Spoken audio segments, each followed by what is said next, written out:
You said you think the Chiefs are in a bit of a jam here in the wide receiver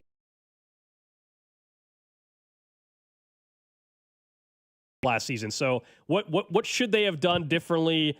They knew the suspension was coming, so I don't they're not caught off guard by this. No, I just think there's different things. I mean, clearly you're banking on Hollywood Brown, a guy that was hurt through training camp at the end, a guy that has missed 24 games in the last 3 years and was hurt on the first play in Jacksonville in the preseason. So you're banking on that. Well, we have Hollywood Brown. That's fine. Well, Jalen Royals is banged up. That could be a guy we see be slipped on IR today for the first 4 games. So then that's that. So you're relying on Hollywood Brown. And obviously Xavier Worthy is going to be a breath of fresh air because he's just more physical this year and everything else, and you're getting a better version of Xavier Worthy. So that's important. But it's going to be a lot of 12 and 13 personnel for the Chiefs, man. A lot of 2 and 3 tight end sets that they're going to have to run. I just think you don't really want to bank on Royals and Hollywood Brown as being these fixtures that can help you through the Rice suspension. I guess part of it, Bink, is I don't think they were ever counting on Royals to get you through the suspension, not at least in the early going. And that gives him later on. Yeah, I mean, I could be wrong. Yeah, he's a later on guy anyway. And it's better than they were last year. So, yeah, maybe the offense probably won't be exciting for the first 6 weeks, but I don't think they're in a jam. But Pacheco's they're not healthy. The 49ers. Pacheco's healthy, and I don't know your view on Kelsey, but he obviously looks like perhaps he's better positioned to have a bigger year than he did. I just think we've seen the Chiefs in way worse spots than what they're about to enter in week 1. That's all. Well, I think the tight end situation, obviously, Kelsey, even in, quote, a down year, he did have 97 catches last year. And he looks to be in better shape even this year than last year. Obviously, Noah Gray is starting to emerge in what he's doing. Robert Tonyan, that was cut, will be put back on this roster right away, and they'll have him out there as a great pass-catching threat as well. I was in the bring in a veteran receiver camp for the Chiefs. I was big into the in case of emergency break glass, and that guy was Keenan Allen. And I know his age and all this. He's still one of the better slot receivers throughout the years in the NFL. Played primarily slot for Chicago. Rashee Rice split half his time outside wide and half time in the slot position. I think that makes a perfect fit. Don't forget, 823 yards led the Chiefs last year. Travis Kelce led this team in receiving yards. Keenan Allen, for being old, washed. He had 70 catches for 770 yards. Keenan Allen, 7 touchdowns. He would have been second on the Chiefs in yardage last year. He had 1,000 yards just 2 years ago. He's had, 5 or 6 in his career. You don't want Keenan Allen for the whole year, but in case of emergency break glass, it's a guy that's been in the NFL. It's a guy that understands the system. He knows the division. Not only that, you keep him away from the Chargers. So in a situation, would he be acclimated to the Chiefs? Could he get on page pretty quickly? Yes, that veteran presence and a guy like that, that's just what I would have done. Yeah, no, I hear you. I would just say, you mentioned you don't need him for the whole year. Why would Keenan Allen have agreed to sign here if the Chiefs say, hey, you're competing really for the 6th wide receiver spot? And he might not have, unless he wants to win, unless he looks at his career and says, you know what, I really do want to win. The Chiefs give me a great chance to get into the postseason, go deep, get a ring. He's clearly not collecting them with the Chargers and what he did last year with the Bears, so this would give him that opportunity, but still be part of the offense. You don't have to say, but with Rashee Rice's suspension, hey, you're going to get a lot of playing time and things like that. And he probably thought, you know what, I'll show him some productivity, and they'll continue to use me throughout the year. But signing with the Chiefs is different than signing elsewhere. And clearly, if the Chargers, they needed wide receiver help, so it does make sense that he goes there. But I just don't think, I know his age. I know he's, 33 years old now, but he is big.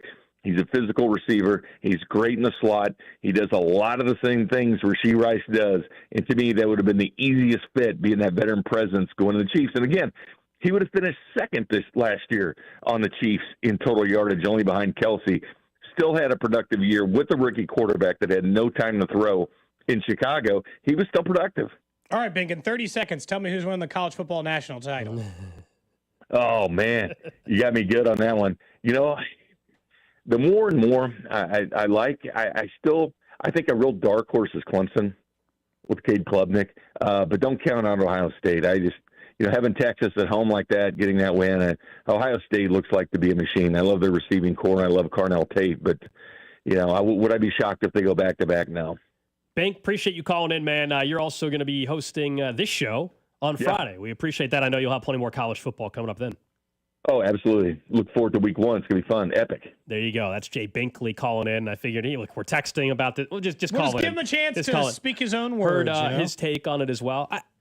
I understand. He's been on the Keenan Allen train for a bit. I just don't think it would have made sense for both parties a month or so ago to have him. And I also don't feel terrible about the room for the first 6 weeks. I'm not saying they're not missing an unbelievable player in Rashee Rice. They are. That's going to happen. It's reality. They were worse without Rashee Rice. I just think they have had, including last year, worse offensive playmakers going into a game, or week one at least, than what they're going to go into week one, unless there's some surprise injury to Worthy I don't know about. Agreed. You know what I mean?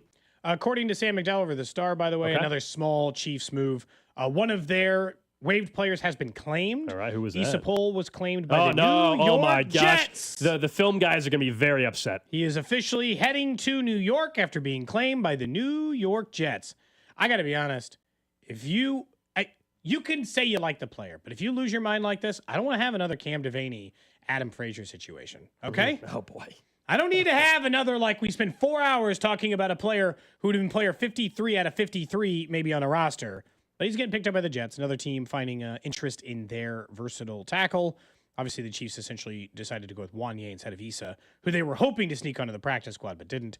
He has been claimed by the New York Jets, Gold. How will you remember the Issa Pohl era?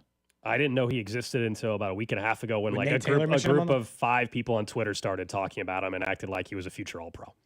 He should have been the camp darling. Who knew? That's the part of it that gets me, is that I'm always surprised by where the buzz on someone hits, where like there were Chiefs fans who were actively mad about the cutting of Issa Pohl. I'm like, do you understand?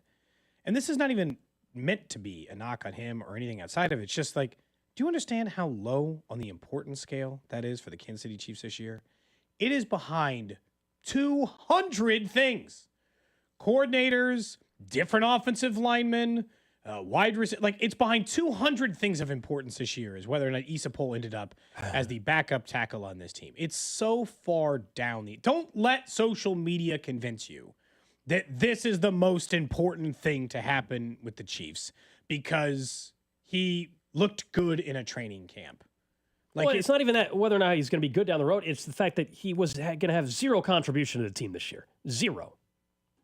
Unless multiple tackle injuries. And they would have been screwed screwed if that would have happened. And by the way, I do mean multiple, because Jalen Moore would be the first backup tackle in that scenario. Of course, yeah. And then, of course, he would be the third backup tackle behind that. Those are just the kind of risks you had to take. Plus, we know they kept 8 wide receivers now because they knew Rashee Rice was going to get suspended, a player who eventually won't count against their 53-man roster, and a player they'll have to make a decision on as they get down the road.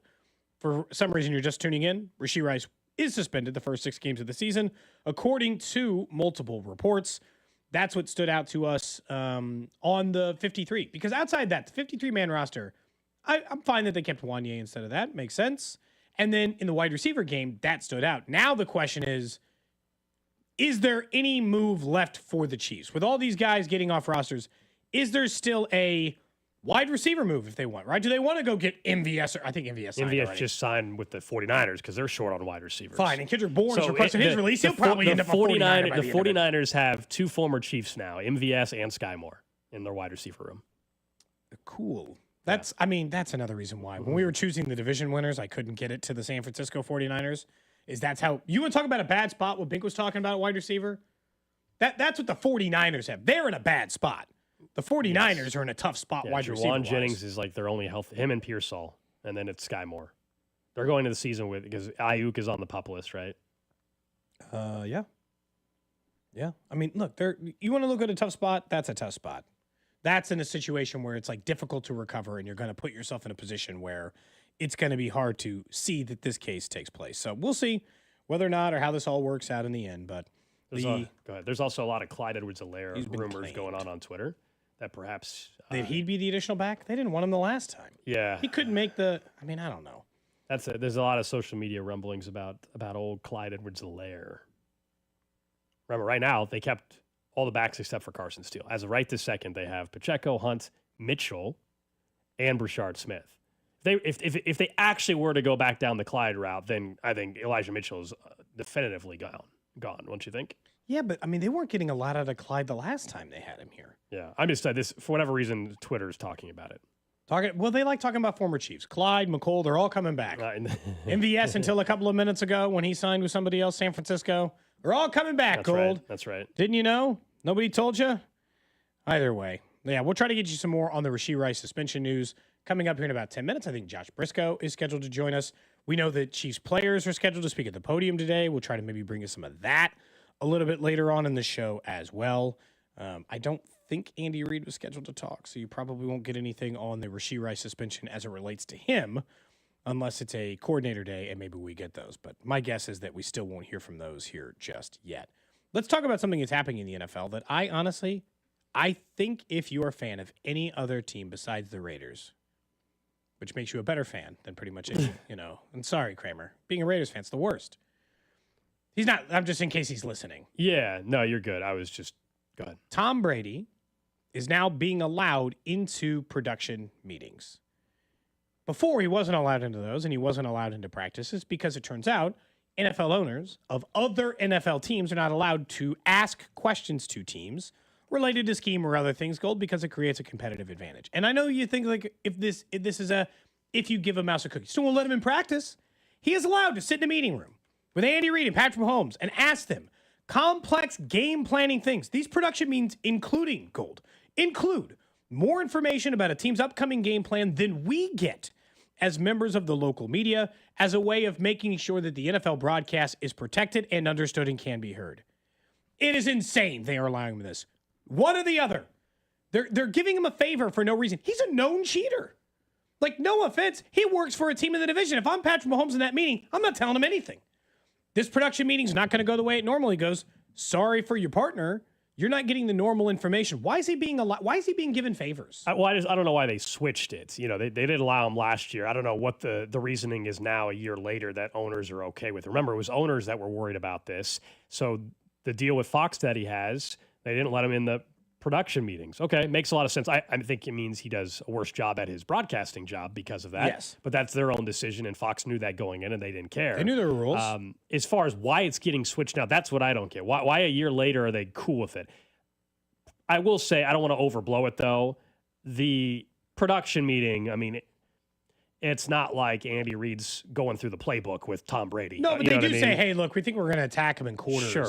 They give him like game plan. And what you think that Tom Brady is going to go text the Philadelphia Eagles. I just talked with Andy Reid. He says he's going to try this against you guys. I mean, that's being a bit hyperbolic. If we think that Tom Brady is going to have a meeting with Andy Reid and Mahomes, and they're going to say, we think we're going to exploit this package or whatever, and then you think that Tom Brady's texting Nick Sirianni. I mean, I don't think Sirianni, but do I think that he might say something to a Raiders in the meeting when they're talking about team building? Yes. I think even if small, it is a competitive advantage. And no offense, I don't give any edge to anybody who's already been accused of cheating. He was on a team that had inside access, video recordings of teams' practices. Yeah, but then why aren't you worried about, then why can't Tom Brady also give the Chiefs information as well? Like you're saying like, you're acting like that only the Chiefs information is going to go to anybody. I'm saying the team he's going to give it to is the Raiders. He's not spreading around for the entire NFL. Yeah. I'm saying the team he's going to give it to is the Las Vegas Raiders, the team he owns. I also just don't think the league should have gotten in this. You can either be a broadcaster. Know why they switched it. Yeah. You can either be a broadcaster or you can be an NFL owner. You can't be both. Sorry. I know really tough decisions. I understand. But sometimes decisions are had. You are not allowed both positions. Either be an active NFL owner or be the NFL owner that owns a share and has no say, or be an active NFL broadcaster. I don't think that's that crazy. I don't disagree, but as you know, and this is not to get down to this, but there's exceptions for people that have the profile that Tom Brady has. We don't have to like it, but this is not the first time in the world where somebody was able to bend the rules because they are a certain person. And Tom Brady is a unique individual in the NFL circle and in sports, period. Treated differently. Yeah, I understand what you're saying. Like, I'm not surprised it's happening, but it's not acceptable. Like, it's not an okay circumstance. And like, it's a lot of times it's these, and I just like societally, like, I don't want to I won't just blindly accept that because rich people who are connected get better things. I just had to be cool with it. No, but like, it's not so like moral. They don't have to act like every rich person's bad. I mean, at the same time either. Like, sometimes I feel like we go that path with this. He's being given an advantage that he doesn't deserve to be given. Andy Reid just won't. I mean, also, if the teams are worried about it, it's pretty simple. There's no requirement that Andy Reid has to say a damn thing in the production meeting. I'd be a lot more tight-lipped. I'm not going to say much. yeah, we think we're going to be able to have some success. Oh, well, in what ways? We'll find out on Sunday. Like, it's very. This is very simple. Andy Reid has done this long enough. He's not sharing things he shouldn't share. It's just weird that the NFL is caving on this. And I think it's largely because of the broadcast partners. I bet Fox is like, he's not good enough because he doesn't get the normal information. He can't do the Tony Romo prediction stuff because he doesn't actually know what they're going to do because they're not telling him because he can't sit in those meetings. A year from now, you okay if he goes to practice? So a year from now, they change it. No, I don't think you should go to practice. That to me is way worse. That is way worse. Should not go to practice. Like, I think it's insane. How would you, like, from the same arguments, like, how would you like it if Clark Hunt sat in your production meeting if you're Philly or if you were the Chargers and the Broncos? And Clark Hunt's just sitting down in the meeting, sitting in the production meeting, hearing you break down the way you access a team. Hell no. Well, now they would allow him. Based on this, if Clark Hunt all of a sudden wanted to start broadcasting and Fox wanted him, they would actually let him in. They would have to. Because get a part-time job, Clark. Yeah. Sit your ass in the meeting. It's time. Yeah. Brett Veach, get a part-time job doing broadcasting for college football. Start getting yourself in some production meetings. It's insane. I also think we're acting like that they're handing over the nuclear codes in the production meeting. I just don't think that literally the keys of the entire franchise are being discussed in the production meeting. No, I don't disagree, but if there's somebody who can access that little bit of information and take advantage of it more than just about anyone else, it actually is Tom Brady. He's more equipped to take that information and take advantage of it than somebody else would be. Yeah, I think it's more those production meetings. A lot of like players that they like on their team, they think they're going to be able to run the ball. They're not literally saying, "Here's the 15 plays we think we're going to destroy our opponent on. Here you go, Tom. Be ready. These are the first 15 for the game. This is how we build out our first 15 and all that." Like, we're also acting like Tom Brady has zero knowledge of any franchise in the league already. Like, just no knowledge of how Andy Reid operates. That he hasn't had sit down conversations with Patrick Mahomes before he became a broadcaster. No, but it's just like the idea of production meetings are more game specific stuff than even just you sit down with Pat Mahomes about his upcoming season. Over on Twitch, Why Not said, "For as much rule breaking and law bending as you admit to in the past, Cody, you really don't like cheaters." Hey, it takes one to know one kind of situation. What do you think? He's just like a redeemed man? I don't cheat anymore. Sweared it off. I play by the rules now. Sure. You didn't have any problem when Bill was letting you sit in the meeting room showing you a bunch of sideline taped practice meetings, letting you take a look at the Cleveland Browns' entire defensive scheme. You didn't have any issue with it then when the NFL was burning the tapes. And I'm not even talking Deflategate. I mean, that was way overblown. Yeah, it was the spying stuff. My only issue with it is I don't get why they switched that. What changed in a year? That's what makes no. Why was it not good last year, but now it's suddenly fine? That part doesn't make any sense. Big Fox. That doesn't make any sense. You want to know why? I think Big Fox is like, our broadcast needs to get better. We're paying Tom Brady a lot of money. Probably. He needs to be in on those meetings. Probably so. We pay you billions of dollars. We'd like Tom in the meetings. Please make an exception. And the NFL, who does owe certain things to their broadcast partner, said, okay, we'll bend here. Yeah, the broadcast didn't need to get better, though, because they had Olsen. It was Tom Brady was available, is what it was. Well, that's a whole different topic. Because we're talking about better broadcast. Which I Olsen definitely is a agree better with. experience. Olsen definitely was better. But Tom Brady was never going to be the number 2 guy. Another rich guy advantage. The guy just gets everything handed to him. It's insane. What more does Brady need? You already got $1 billion. Just buy a Powerball ticket tonight, Cody. Then you can. Is the Powerball up to a lot of money? Over $800 million. $800 million? Yeah, just buy a Powerball ticket tonight, and then you won't have to worry about it. And then I'm going to get in production. I'm going to buy a part ownership of the Chiefs. I'm going to get one low-level production job, and I'm going to start sitting in meetings and send stuff to Beach. Yeah. I'm going to cheat. I'm going to cheat for You'd be able to come on the show and provide so much more detail. Yeah. Again, though, you made that money. You wouldn't be hosting. You probably would be done. You would resign. I like both of you. You may never see me again. You both may never. Cody's going to finally take those cooking lessons. You may never. I'll tell you, a lot of people, you will never see or hear from me again. I'll delete every social media. I'll never make another post again. You may never, I will become a ghost. If I win $800 million in the Powerball tonight, I'm a ghost. I might not even one day, I'll tell Gold so you guys aren't screwed. But one day I just won't be on the radio anymore. I'll be like, what happened? Be like, Cody left. It's that or the idea I told you that if I win the lottery, the only other fun way to do it, Gold, is we do some Cody and Gold giveaways that are bonkers on this show for a little bit. Like tomorrow on Cody and Gold, we're giving away a boat. You're like, but why? Because I can. And I'm going to ratings boost the hell out of you guys before I get out of here. Yeah, $850 million jackpot so far. Cash value $383. All of a sudden, Cody no longer is wearing zip-up hoodies. He's wearing Louis Vuitton and Gucci. And that seems very unlikely. Yeah. Very unlikely. I just don't care enough. You going to buy a ticket? Sure. He says sure. He says sure. I buy a lottery ticket. You know what? I'm hot in the lotto game. The Missouri Lottery, Gold, that's what Those are the machines at the Elks Lodge. Yeah, you're on a roll. I'm hot in the lottery game. This is my time. I always laugh. We say it every time the jackpots get to like these large and sums. that's usually what it I is buy. always funny to me because we all play the same game where we're like, oh, now that it's at 850 million, that's enough money where I'll buy it. 100 million, not enough for me to play the lottery. No, that's not enough money. But 850 million, it's always, we all do it. Everybody. I mean, there's a reason why the jackpot has grown quite a bit over the last 2 weeks because now people are starting to hear about it. And if it doesn't happen tonight, it'll be over $1 billion in the next week if nobody wins. Buy one next week too. Mm-hmm. Did they up the price on that? What's a Powerball ticket run me these days? $2 still, or are we up to like 3 or 4? Mega Millions No idea. went up. I don't know if Powerball did. I know Mega Millions is more money now. Yeah, Powerball's still 2. I think Mega Millions went up to 5. I'm gonna be Travis and Taylor's neighbor. I win this thing tonight. You could be. You could be. We're gonna be on the block party together. I win the Powerball tonight. Yeah. I'm the place right next to his. That is true. Up next, we'll get to what's trending. We'll talk more about Rashee Rice being suspended the first 6 games of the year starting week 1. Watch Cody and Gold on YouTube by subscribing to the 96.5 YouTube channel. Cody and Gold is brought to you by Heartland Men's Health, the leader in men's sexual health. Thousands of men have been successfully treated for low T, ED, and more, all with discretion and compassion. Make your appointment at heartlandmenshealth.com.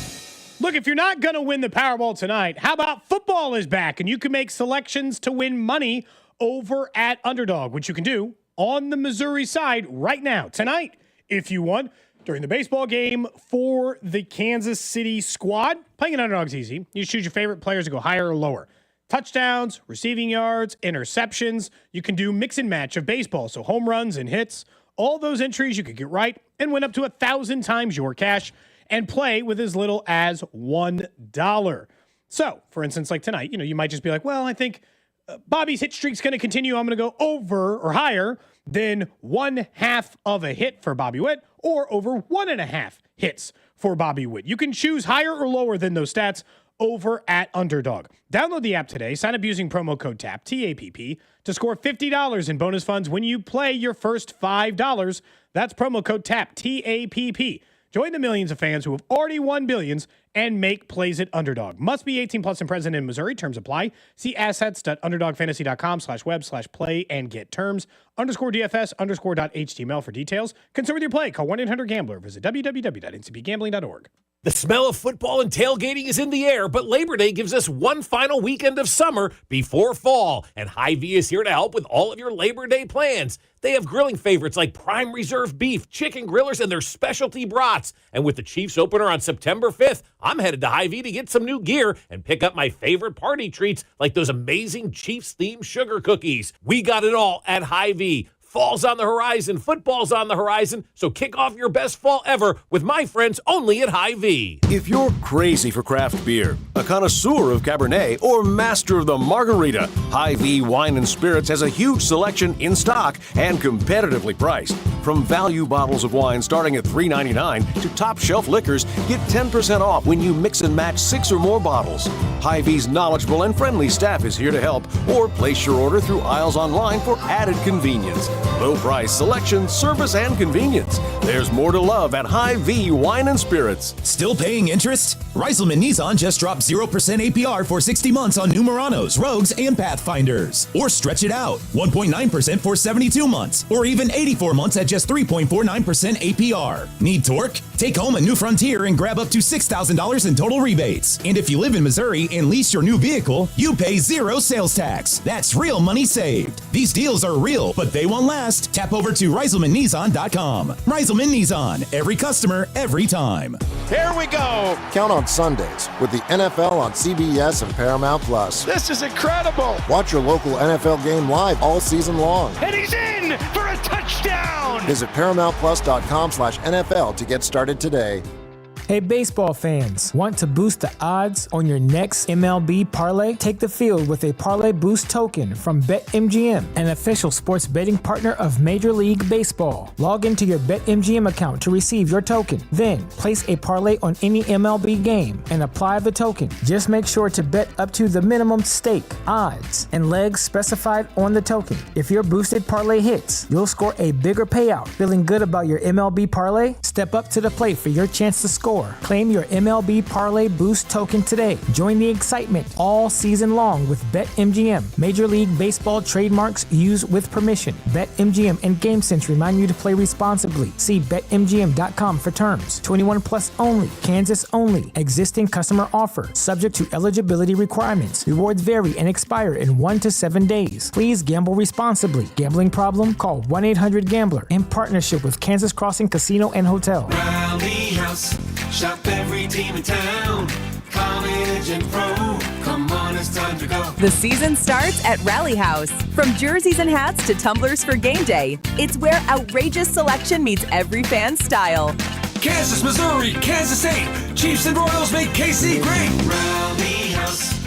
Rally House. It's your city, it's your house. It's the Rally House. Level up your fandom in-store or online at rallyhouse.com. Steve here with Connolly Plumbing Solutions, your neighborhood plumber. I thought it would be good to share just a bit about us. My wife, Emily, and I started the company in 2012. We are local, family-owned and operated, middle-sized company. Our industry seems to overpromise and underdeliver. We don't work that way. We have natural limitations, but we do what we say we will, which is enough. We would love to win you over. Call 913-768-7676 or visit ConnollyPlumbingSolutions.com to schedule. When enjoying family and friends this Labor Day, bring out the grill and bring out the Gates Barbecue Extra Hot Sauce. It's great on spinach, asparagus, broccoli, and Brussels sprouts.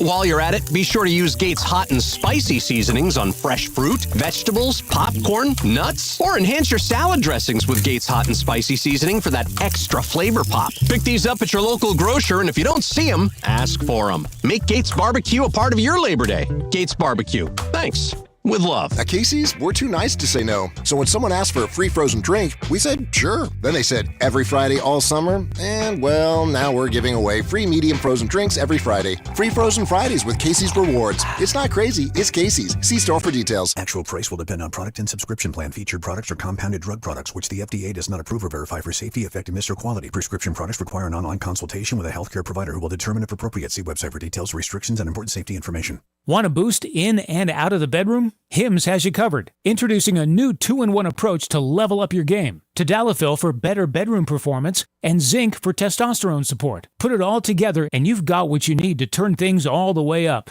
Getting started is simple. Just go to hims.com/joy to start your free online visit. Through Hims, you can access ED treatments including pills, chews, and more. 100% online.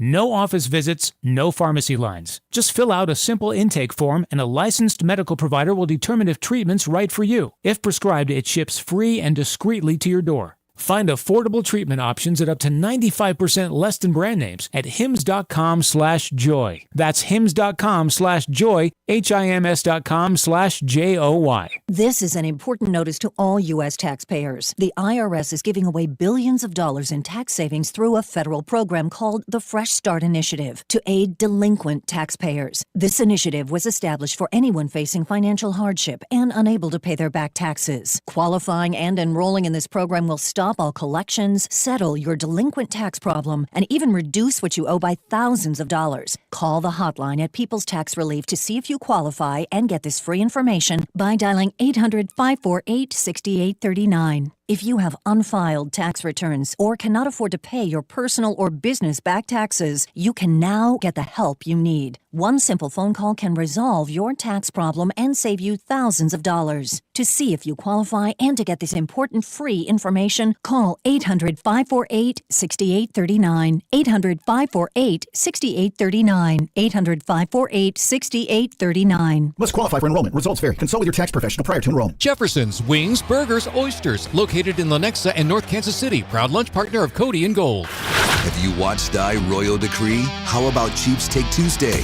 Or would you rather Wednesday? Follow us on Instagram at TheFan965 for exclusive video content, giveaways, and behind-the-scenes action. 96.5 The Fan, KFNC FM and AM, HD1 and HD2, Kansas City, in Odyssey Sports Station. What's trending? Number one on what's trending the news today, according to multiple reports, Rashee Rice has accepted a 6-game suspension that starts next week, as in week 1 of the NFL season. That means he will miss the Chargers game in Brazil. His first game where he'd be eligible to come back would be the home game against the Raiders on October the 19th. This will resolve the legal issues fully. He obviously, at some point off the field, will have to serve a 30-day jail sentence, but this will put everything behind him and certainly has an impact on the first 6 games for the Chiefs. We'll talk more about that, but I am kind of glad that this is over with. Yeah, same. But at the same time, I still think it's interesting how we went from, all right, is the suspension going to happen by August 10th to then, well, no, there's a hearing September 30th to now where it's, no, there's a settlement.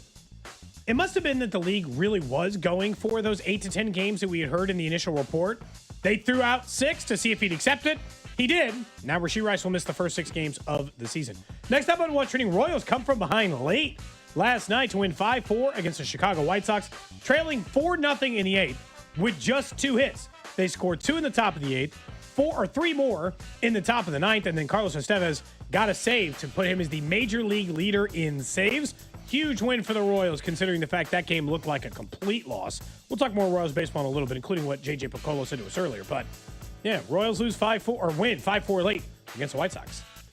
Some Chiefs news outside of the Rashee Rice update today. We know the 53-man roster was set yesterday. A couple of their players did get claimed. We're talking guys that, again, obviously didn't even make the team, so they're way down the depth chart. But Cam Jones heading to the Jets. Also, offensive lineman Issa Poole headed to the Giants via the NFL official Jets, actually. claims. Yeah, both Jets.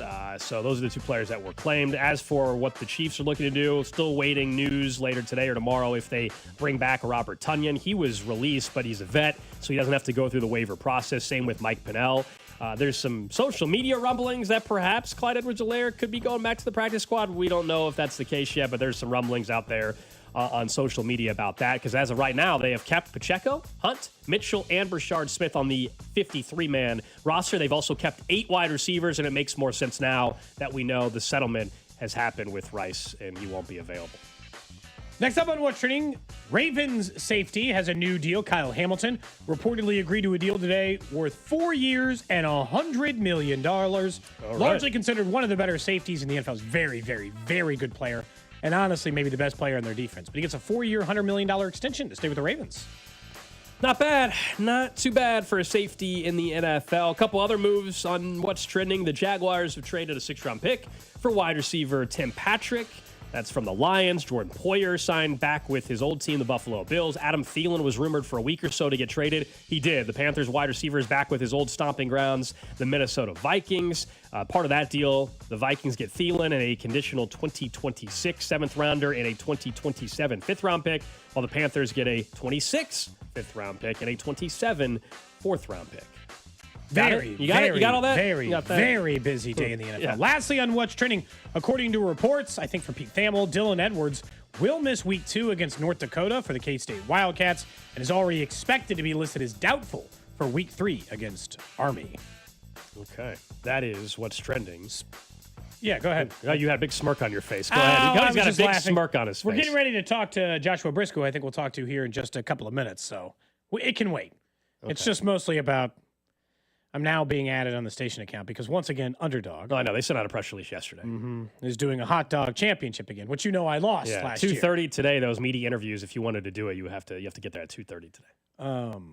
So they're not having you part of the they're doing it separately this year. They're like, if you want to, this afternoon at 2:30, if you want to go do an interview and run it, you can. It's not, I don't believe it's. Run it for what? I don't think it's the. Well, you're over. You just need a win. Thing. You just need a win. You're over in the hot dog derby. I told you I'll never quit. If you think I won't send them a video once again requesting to be in this hot dog derby, I absolutely You're gonna lose again. will. You'll lose again. Well, last time I was against Matt Biesler, and that didn't go great. Who do you think's going to be? It's going to be other celebrities. Go ahead and Maybe ask, they'll Cody. be bigger celebrities Go or ahead. slower ones or older. Bigger celebrities. It could be lots But of you're things. a year older. Well, that's all true. But it won't be a former professional soccer Well, player. you never know. Or It'll be at a different worst, one. It'll be a different one. Now, Graham Zusi's going to whip my ass in this thing? He would. Yeah. Oh, well, yeah. Yeah. Yeah. No, I did see that. They said on a press release And I'm yesterday. offended. Nick, our former producer, Nick Short, doesn't even know my actual record. He responded to this and said, he's 0 for 3 lifetime. Letting him in would be a disgrace to the Royals 0 for organization 4. and hot dogs everywhere. Get it right. I'm 0 for 4. Yeah, it's embarrassing at this point. It really is. It's embarrassing. Practically begging to be part of this. That's where we're at with this. Go on ahead, Cody. You know, I registered like any other person the last time, and they invited me in. I'm going to be a positive enforcement for you. You can go ahead and apply, and I hope you get it. I hope you get another chance. I really do. You think he's going to win? For all we know, it's going to be against our guy Josh Briscoe. Josh Briscoe might be in. I don't know if he has any desire to be in the hot dog derby. Hello, Josh Briscoe. How are you? Briscoe joins us, our Chiefs insider. Of course, you'll hear him pre- and post-game throughout the entire Chiefs season as a pre- and post-game host on the Chiefs Radio Network right here on 96.5 The Fan. Let's just start with this, and then we'll get to Rashee Rice. Have you run in the hot dog derby? No, and of course, I would be willing to resume my long dormant athletic career if that was an opportunity placed in front of me. I think most importantly, Gold, I hate to nitpick, but I really think you're going about this all wrong because the best possible case scenario for you is that Cody does this forever, and that we get on like that the Detroit Lions, Cleveland Browns 0-16 watch. Like, imagine Cody going out there for his 16th attempt. I mean, you go, all right, man. It would be sad. That's true. This is probably the last one. You get one more go here. If you go with a traditional 16-game NFL season, when I was 0-16 was really the thing back when we only had 16 games that counted. Yeah. If you go 0-16 in the hot dog race, I think you have to retire as perhaps, most likely, the greatest loser in hot dog race history. I mean, I guess right now you're tied for last, but you got to get those bulk numbers up. You should be out there every day. I think at Royal Stadium history, I'm already the record holder, going for the world record. Either win or go down swinging. I'm not a quitter. If I got to keep losing, I'll taking spots from other people. That's my issue. There's listeners that are trying to apply for this, and you're taking races a year. You're taking spots. No. You're talking about for this championship. I'm only on one in the championship. You're taking other spots. I'm saying the best case scenario for all of us is that Cody becomes the opposite of the freeze. I guess like the melt or something. He's the person that you beat in every race you face. Yeah, we start giving you like a 60-foot head start on some 12-year-old who ends up dusting you by the end. Like, I think that's good content. Yeah, I don't disagree with that. I will be applying, so make no doubt about that. Now, let's get to the Chiefs news of the day, He's which doing is it Rashee right Rice now, I think, actually. has not yet. The Chiefs' Rashee Rice has been suspended for the first 6 games of the season. First off, do you just think that it was a good idea by Rice to accept this? Do you think there was a chance he would have gotten less if he played this process out? I'm at least curious to know what would have happened if it had gotten all the way to the arbitration. And now with all of the info today, it sounds like the leader in the clubhouse was that it wasn't going to make it to arbitration, just that everybody kind of benefited by having that be the conventional wisdom of, oh, that's the date that's dangling out there. I saw somebody, I might have been Pelissero, who referred to it as a save the date, which I think is kind of funny.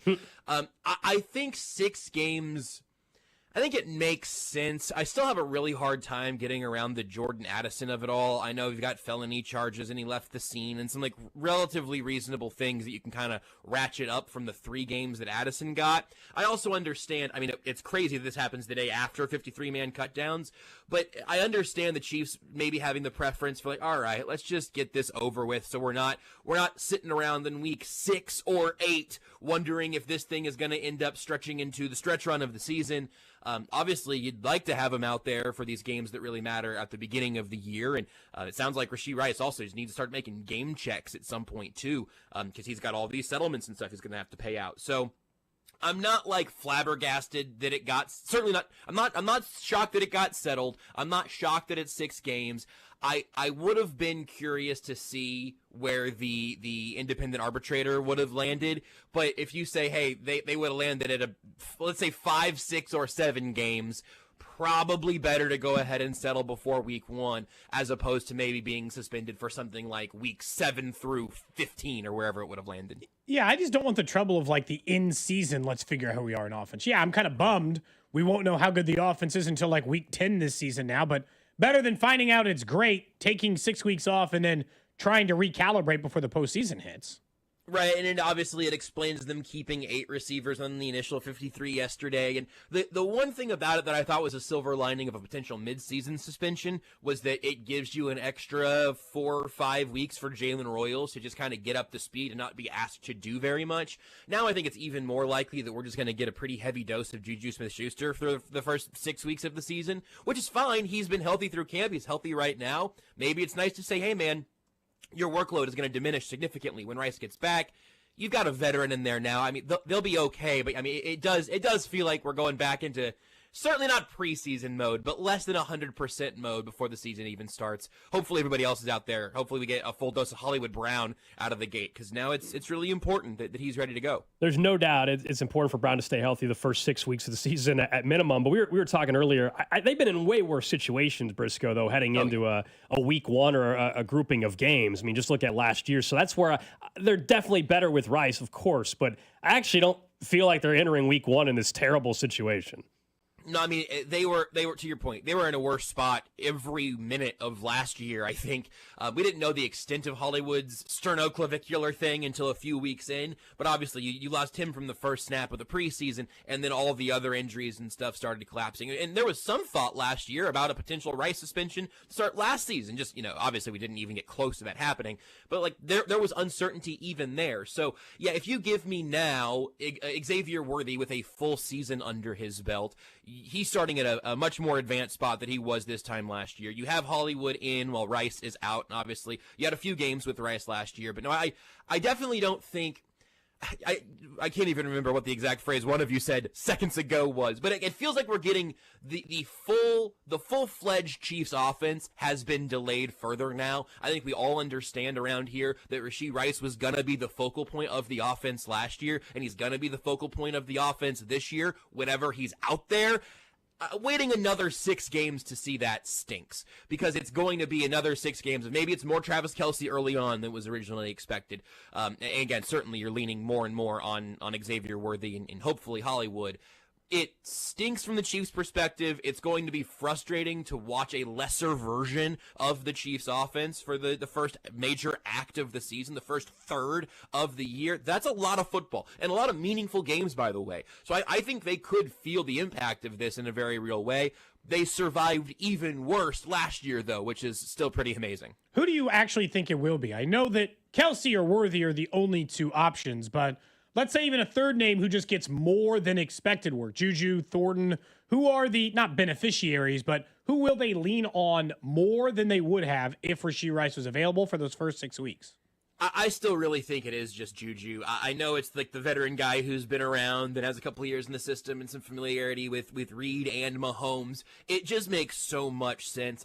I don't really think there's a huge role for Thornton that changes there. I think he'll have a role this year. But for Thornton, I think it's largely about like being the other fast guy. And so maybe Thornton everybody's going to end up with a few more snaps. For like Thornton, I think it's, hey, we really need you to demand some of this attention so we can ask Xavier Worthy to do some other things. And he's already doing more than just being a deep threat. But pulling a little bit of attention from Worthy to have him do a little more in the intermediate, a little more first read kind of stuff, I think that makes sense. But ultimately, I think Juju's the guy that's just going to see the biggest jump in snap count that will then see the biggest dip in snap count when Rice comes back. We don't know how healthy Royals is. I think I saw today that there's an expectation he will be ready for week 1, but not an IR move for him yet. We'll just see where Royals lands.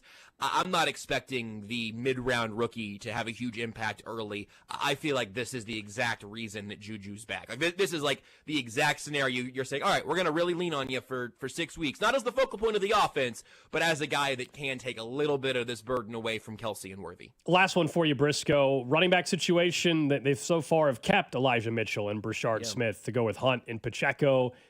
Do you believe that will be, by the time we get to week 1, the running back room, or do you think another move is happening? The practice squad stuff will be really interesting. I know this isn't an answer that's going to fix the explosion problem in the backfield, but like Clyde Edwards-Helaire to the practice squad feels just as plausible as anything. Some rumors out there. It makes sense, but I do think that the thing they got to keep an eye out for is, again, some explosion, is some burst out of the backfield. And Brashard Smith has the tools for that. He's just been playing running back for about a year to this point. Mitchell, I think, is interesting because I thought he might end up on the wrong side of the cut down yesterday just because we hadn't seen much of that burst from him.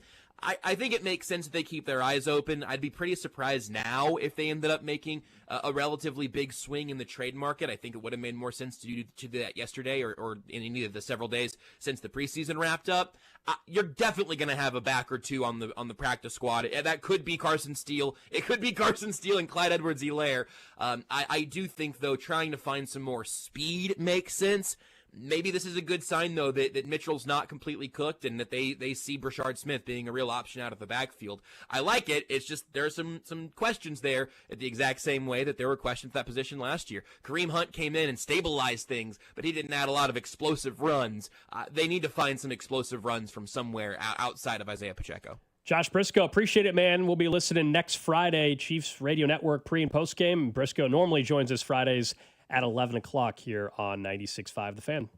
Appreciate it, guys. Happy to talk about the starters playing all 4 quarters in a week or so. That's thank right. God. That's exactly right, as the Chiefs open up in Brazil. Don't forget, thinking of getting you set for the start of the season, this Friday out at Hollywood Casino, the Red Roundtable, 6 to 8 p.m., it's going to have Dane and Hughes on the roundtable, Mitchell Schwartz, Nate Taylor, plus a Q&A for those of you that are going to be out there to ask some questions to the guys. Starts at 6, goes till 8, completely free. It is open to the public. You do have to be 21 or older to attend, but a nice opportunity to hang out a little bit with Dane and Hughes, Mitchell Schwartz, Nate Taylor, learn a bit about the team heading into the season. Plus, if you're making your plans for next week, you're like, all right, it's Friday. What am I going to do? What am I thinking?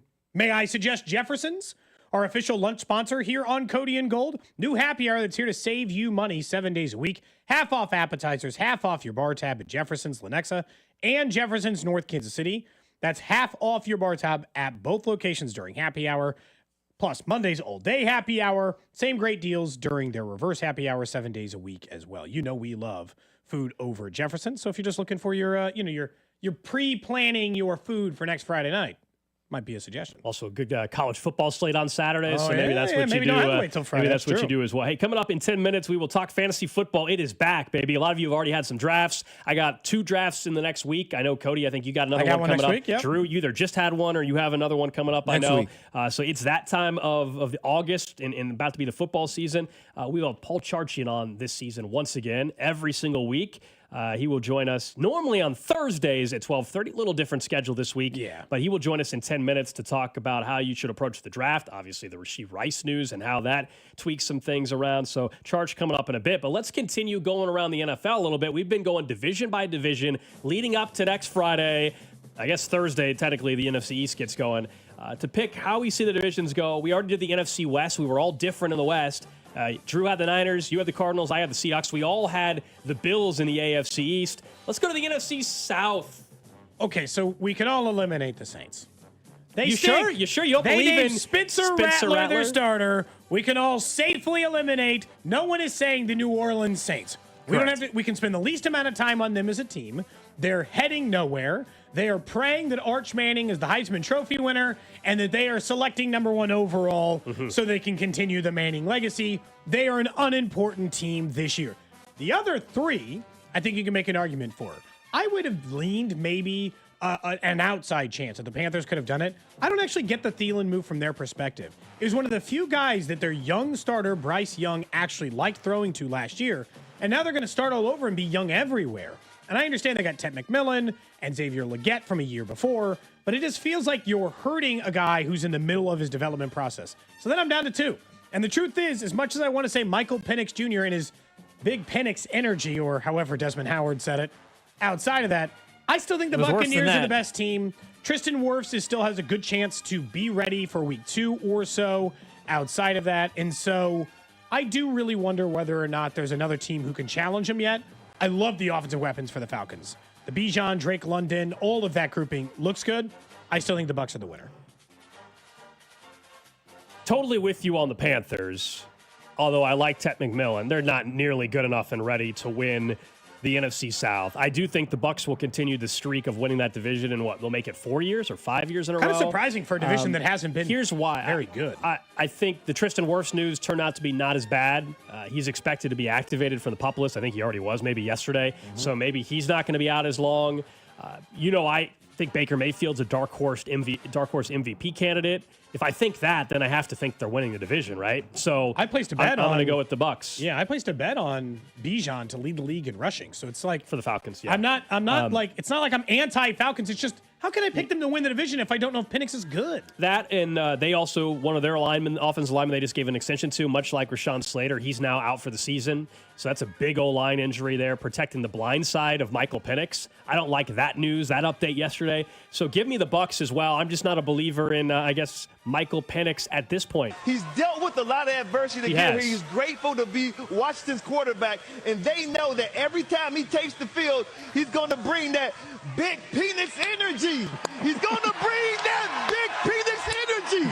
He's going to bring that big Penix energy. Did you see somebody called him that? Yeah, reporter, and he's like, it's Penix. The reporter said. Look, mistakes happen. Sometimes you say Tennessee cities. Sometimes you say Tennessee cities. It just depends. Man, that is. I think it's disrespectful to mess up somebody's name. Their name? That's tough. Who are you picking in this division, Drew? I you also going outside the box? No, I also am going to go Tampa Bay. All However, the Carolina Panthers are going to finish second in the division. Okay, so you're a believer in the McMillan Young tandem. I think Bryce Young takes that step where we saw what we saw at the end of last year. He's going to carry that into this season. I think it's going to be more productive. I think they're going to be a little bit better, and I think they have the potential to not get into the playoffs by any means, but I think they could push for 8 or 9 wins potentially. So you're a believer in Xavier Legette? Are you raccoon? Like a raccoon that you see in the trash can? I love Xavier Legette, man. I love Xavier Legette. The answer, truthfully, in this division might very well be whose team has the best defense. Because in the end, I do think that they all have some offensive potential depending on where it is. Last year, where do these defenses ranked? Carolina, dead last at 31.4 points per game. It's well, that's not good. Atlanta, 23rd at 23 points per game. Tampa Bay was 17th. They were like a league average defense right there with New Orleans, but New Orleans is starting Spencer Rattler. They're finishing last in that division, right?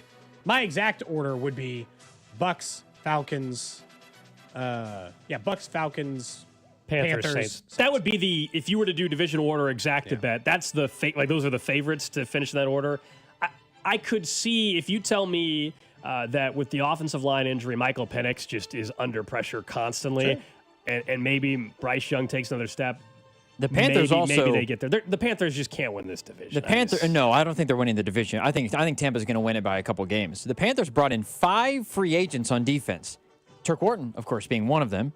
Bobby Brown, Patrick Jones, Christian Roseboom, and then Trayvon Morig. They're bringing in as good well players as, on defense with all that money? J.C. Horn.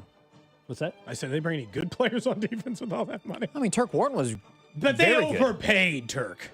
Sure, but if he... I mean, he's a good player, but sure, but if he does the same season he did last year, I think it's worth the money. For them this year, it probably is. All right, that's our thoughts on the NFC South. Tomorrow we'll move over. We'll go back on the AFC side. Maybe we go to the AFC South, huh? Maybe we talk about the Tennessee Titans tomorrow. Do you want me to text you guys my picks? Oh, yeah. Yeah, Drew's off tomorrow. So go ahead and text us our picks, and we'll get that figured out. Yep. Then at least we can... We'll do the AFC South tomorrow. Announce yours. Yeah. I promise I don't have the Titans winning the Tennessee Titans winning So far, we agree on 2 of the 3 divisions we've covered. Yeah. And then we're completely different on the other one. So, mix it up a little bit. Up next, let's talk a little fantasy football with Paul Charchian from Guillotine Leagues. We'll start up our weekly conversations. What do you do in the draft now that you know Rashee Rice is suspended the first 6 weeks? We'll find out next. This is Cody and Gold on your home for Kansas City sports. 96.5, The Fan. Brought to you by Heartland Men's Health, the leader in men's sexual health. Thousands of men have been successfully treated for low T, ED, and more, all with discretion and compassion. Make your appointment at heartlandmenshealth.com. FanDuel is giving you a reason to lock into the college football season early. Right now, new customers can bet just $5 and get $300 in bonus bets if your bet wins. That's right, $300 in bonus bets to use all over the app. You can use those bonus bets on Week 1 lines, Heisman futures, over-unders, player props, whatever you've got circled on the college football calendar. FanDuel is easy to use, safe, and when you win, you'll get paid instantly. Just head to FanDuel.com/Alex and sign up to get started. That's FanDuel.com/Alex. FanDuel Sportsbook is the official partner of 96.5 The Fan.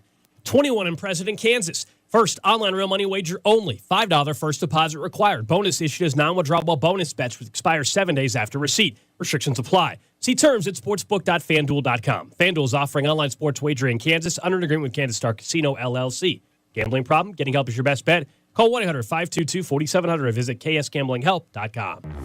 If your end of summer plans don't include a trip to Macy's, then you're missing out because our Labor Day sale has huge savings to wrap up the season in style. Like dresses from Karl Lagerfeld and INC, 100 and under. Plus, just what you need for fall, like Levi's for your whole crew, 30 to 40% off. It's also the best time to update your home with our lowest prices of the season on furniture, mattresses, and more. Hurry in. Macy's Labor Day sale is going on now. Savings off already reduced prices. Exclusions apply. Hey, it's Rex here with RexBuysKC.com, your local KC home buyer.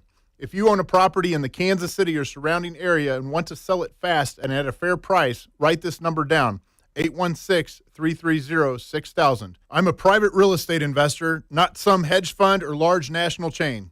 My family and I live right here in KC. I can pay cash and close on your timeline, even in as little as 3 days. Here at RexBuysKC.com, we're improving Kansas City one house at a time. I buy inherited houses, vacant houses, foreclosure houses, behind in payment houses, my tenant won't pay the rent houses, and properties that need complete rehabs. Do you own a house that's trashed and needs thousands of dollars in repairs? Great. If you own a house and want to sell it fast, call me at this number, 816-330-6000. That's 816-330-6000, or go to RexBuysKC.com. That's RexBuysKC.com, and I look forward to working with you. Do Crohn's disease or ulcerative colitis symptoms keep coming back? Tremfya, guselkumab, may help, with rapid remission achieved at 12 weeks and lasting clinical remission at 1 year. Some even saw visible improvement of their intestinal lining at 12 weeks and 1 year. Tremfya is a prescription medicine used to treat adults with moderately to severely active Crohn's disease and adults with moderately to severely active ulcerative colitis. Serious allergic reactions and increased risk of infections and liver problems may occur. Before treatment, your doctor should check you for infections and tuberculosis. Tell your doctor if you have an infection, flu-like symptoms, or if you need a vaccine. Healing is possible with Tremfya. Approximately 3 out of 10 patients were in endoscopic remission at 1 year, based on areas visualized on colonoscopy, which may not represent the deeper bowel layer or entire GI tract. Individual results may vary. Ask your doctor about Tremfya today. Call 1-800-526-7736 to learn more or visit tremfyaradio.com. When you've got real work to do, Metal Supermarkets will help you get it done fast. We've got a huge variety of metals in stock, and we cut to size fast. Bottom line, we get it done fast, so you get it done fast. Doesn't get easier than that. Metal Supermarkets, the convenience stores for metal. Find a store or buy online at metalsupermarkets.com. Life insurance. Why are you putting it off? Can't afford it? Too much hassle? Think you don't need it? There's lots of excuses for putting off life insurance. But if you weren't there, who would pay the mortgage and other bills? With Ethos, you could be covered in 10 minutes and boom, family protected. Ethos, fast and easy online term life insurance. Up to $2 million in coverage with no medical exam. Some policies as low as $1 a day. Answer a few health questions and get your free quote at ethos.com/play. That's ethos.com/play. This Labor Day weekend, we're celebrating Bob's Discount Furniture's 200th store milestone with the entire Bob's family across the country. For more than 30 years, we've believed everyone deserves the home they love. That's why we brought our everyday low prices on furniture, mattresses, and more to over 200 locations from coast to coast and counting. Not to mention free treats for the whole family in our cafes. Celebrate Bob's Discount Furniture's 200 store milestone this Labor Day weekend. Oh, my Bob! Some things can steal your sunshine. Ugh, I just got my hair done. Sorry, the cooler's broken. Anyone see my flip-flops? Anyone? But COVID-19 can steal a lot more. I just took a COVID test. Ugh. Prescription medications for COVID exist. If you test positive this summer, ask your doctor if they're right for you. Visit PfizerForAll.com/COVID-19 to learn more. Sponsored by Pfizer. It's O-Rewards Member Appreciation Month at O'Reilly Auto Parts. Up to $100 in bonus rewards available at O'Reilly Auto Parts. O'Reilly Auto Parts. You're listening to 96.5 The Fan from the Mission Plumbing, Heating, and Cooling Studios. Sports Talk on The Fan is presented by Paramount Plus.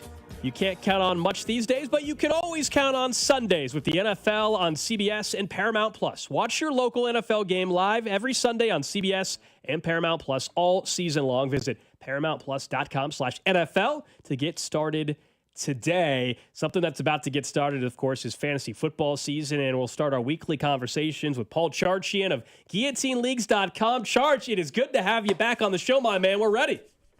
Yeah, I'm super excited to be back and talking fantasy football. It's draft season. I mean, we're right here. We're in the thick of it right now. We're getting to unwrap new presents and find out about the players who are going to certainly disappoint us every week the rest of the year. I already had one of my guillotine drafts, and I'm obviously not feeling good about the Rashee Rice news. Let's start there. Yes. What do you do? How early is too early to draft him now? He's going to be on my bench till week 6 at least. We'll see if I make it that far. Yeah, so in guillotine, Rashee Rice is now radioactive. I mean, you can't be in a position where you can get chopped every single week to now have a guy who's going to get you 0 points for 6 weeks. And by the way, the other factor, the week 10 bye. So that means until week 11, Rashee Rice only plays 3 games. So I think for guillotine, he's not even really rosterable, unfortunately. And for standard leagues, yeah, you can't use up a valuable roster spot on a player that's going to get you no points. And whoever does draft Rashee Rice, there's a good chance they're getting chopped at some point in those first 6 games. I'm not feeling good, Charge. Right? So then you could go in and swoop in, like let's say, hypothetically, somebody whose name starts with A gets chopped in week 5. And now that person's already used up a lot of Rashee Rice's suspension on his bench. Then you go swooping and get him on waivers. All right. What would you do in a standard league? Standard leagues, I would move Rice. I've moved Rice, this is just first blush, but to wide receiver 51. That puts him into the range of some unproven younger players like Keon Coleman and Cedric Tillman and Jaden Higgins, some boring veteran players like Christian Kirk and Michael Pittman. And it's just, really the only way I think you draft him on your redraft, a standard redraft league for Rashee Rice, is if you feel you get to like round 10, 11, 12, where Rice is probably going to still be there, and you feel like you've nailed this draft. You're going to be able to get to at least like a 500 record through 6 weeks. You're going to have at least be 3-3. And then Rice comes back and Rice can help you through the rest of the season. If I'd only take him if I feel pretty confident about the way my draft has fallen. Charge, when you look at some of the other, let's look at just some of the positions. Since we're not getting him, what rookie wide receivers are you doing? In guillotine, I hate rookie wide receivers.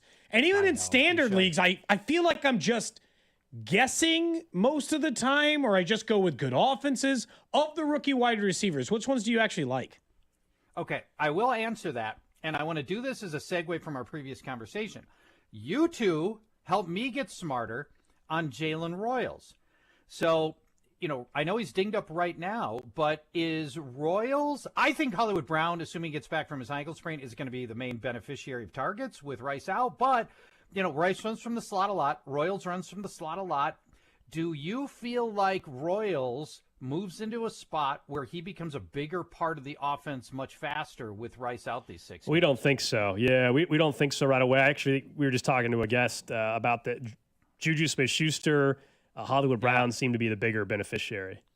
Okay. All right. Appreciate your insight on that. I just think I'll take that as gospel. Even with Rashee Rice and Xavier Worthy, it was like week 8 before they were regular fixtures inside the offense. Yeah. And I don't even think they're talking about Jalen Royals like they were talking about those guys. So, there's a point that, later in the season, maybe, if it's going well. But in the early part, no. So what other rookies are we interested in?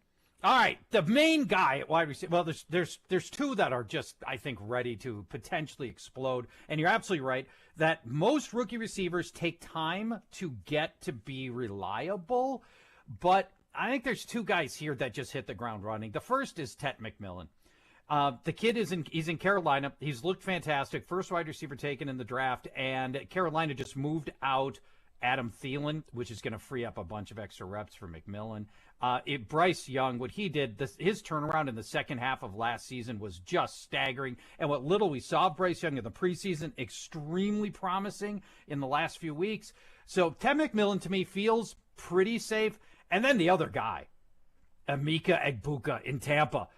Everything has gone perfectly. There are targets for him? Egbuka. There are, and here's why. Jalen McMillan, who scored 8 touchdowns as a rookie last year, he's going to miss what looks like the first half of the season. Chris Godwin is not going to be available for the start of the season and probably at least the first month of the season. Egbuka is going to be Tampa Bay's starting slot receiver. And if you remember this Tampa offense last year before Chris Godwin got hurt, the whole thing was being funneled through the slot position and Chris Godwin. Now Egbuka, who is NFL ready, is going to be sitting on potentially a fantastic opportunity to just walk in and be a huge factor. He was a starter for 3 years at Ohio State. He's so ready to be great. Egbuka is the other really safe receiver I love. Where's he getting drafted? Like, what's his ADP right now? ADP is, I will tell you exactly. It'll take me about 4 seconds to get that intel for you, but I'm going to get it right here. Emeka Egbuka going off the board at position 94. Okay. Overall. So that puts you in round 7, I believe, if I'm doing the math correctly. That works. Paul Charchian of Guillotine Leagues joining us here. I'm going to fill in the audience before I ask this question because yesterday I got myself in some trouble talking about the Tennessee Titans. Little slip of the tongue there. So we can play it for you if you would like. But my point is, you have I'm curious now. Yeah. Well, yeah. So I mean, this was the issue yesterday. Cities. Let's just say I didn't say cities. It rhymes with it, though. I didn't say cities, Charge. But so I want to preface this. This was a particular question that we had typed in after talking to you. We wanted to get to. It says, "What the heck is the stink hole, and who should I take there?" The stink hole in fantasy football is that spot in the first round where there isn't an obvious player left. In many years, that's like around pick 4 or 5 where there's like this consensus of 5 really great players. And then the stink hole would be pick 6. This year, the stink hole's all the way up at pick number 2. There's Jamar Chase going first in virtually every league across America because he's great. The Bengals defense looks like it's going to be terrible again. They're going to be passing all the time. Jamar Chase is locked in at 1. But at pick 2, the stink hole, you could go Justin Jefferson. You could go CeeDee Lamb. You could go Saquon Barkley. You could go Bijan Robinson. You could go Ashton Genty. You could even make a case to go to Brock Bowers if you wanted to. There's all these different ways, a half dozen ways you could go, and people fret because this means you could get it wrong, and you could be sitting there all season going, "Oh, I could have had CeeDee Lamb, and I went a different direction." The stink hole is a tough spot at 2. I would take Bijan Robinson. And by the way, he likes Bijan now. It's not Bijan. Yeah, he switched it up. Huh? Yeah, he switched it up, and we're going to try to respect that. Bijan. Bijan Robinson is, and I'll tell you why. What we learned last year, now that Arthur Smith was gone from the Falcons, we didn't know for sure what offensive coordinator Zach Robinson was going to do, but now we know. 2 things. 1, he's going to keep throwing to Bijan Robinson, which we love. Number 2, at the goal line. Get this. Last year, the Falcons completed all year from inside the 5. The Falcons completed 4 passes. They ran the ball 27 times last year inside the 5. That adds some extra safety for Bijan Robinson in the stink hole at pick 2. Charge, I want to ask you about a player that came up in my own fantasy draft on Saturday, which was somebody way too early took old Joe Mixon. Someone immediately told him essentially he has a dead foot. He became the rest of the night old clubfoot. for the rest of the draft, where we mocked this person openly for the rest of the evening. What's going on with old Clubfoot? How's Joe Mixon looking these days? Cody. The Mixon looks like we know he's going to miss at least the first 4 games to start the season because he's on injured reserve. And honestly, I worry that after that, it won't be much better. Nick Chubb is your presumed starter. Dameon Pierce also getting some looks in that offense. The thing to be aware of, man, their offensive line's terrible. And there's going to be some games where just nobody can do very well. But Nick Chubb, that year off the ACL, so I guess now 2 years off the ACL, he's got the right to maybe get a little better. 29 years old is not a death sentence for running backs. And I'd like to think Chubb can be okay here. I've got him up at running back 38. I like him better in guillotine, where we're emphasizing the start of the season, September.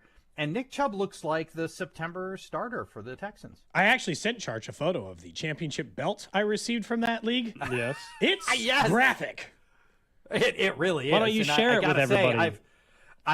With who? Like, do you want to see a photo of it? Why don't you? No, I've seen private it. moments. I know what it is. So why don't you wear it one day and bring it on the stream? You want me to bring it on the stream? Just hold it over my shoulder? Yeah, just have it right there. It's a legit championship belt. We're talking. It's got an image. Yeah, we're talking to Paul Charchi. Hairy image. Yeah, that's true.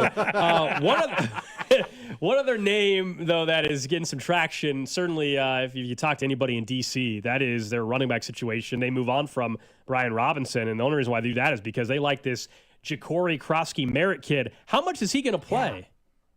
Yeah. Ja'Cory Krosky-Merritt has looked good in training camp. There's a lot of optimism, and they sent Brian Robinson back into San Francisco, and the fact that the Commanders rested their starters in that third preseason game, unlike your team, and that Ja'Cory Krosky-Merritt was among those not in pads, suggests that he's going to be the starter. And he's just rocketing up draft. Get this. In 2 weeks, Ja'Cory Krosky-Merritt has moved up an average of 66 spots on draft boards. And it's just a total launching pad. Now he's going at the end of round 4 on average. And I'm here to be the wet blanket. I mean, I think he's looked okay. His preseason PFF grade is running back 108. He's turned 19 carries into just 3.9 yards per carry. He's done most of his snaps with a 4th-team offense, quarterbacked by Sam Hartman, who they just cut.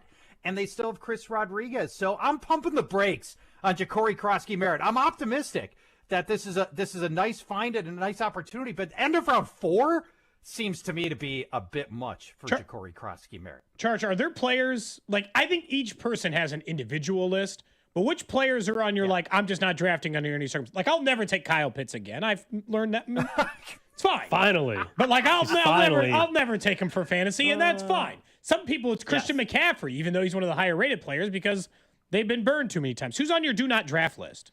All right, my black list includes Chicago running back DeAndre Swift. Starting running back in a Ben Johnson offense sounds great, but he's awful.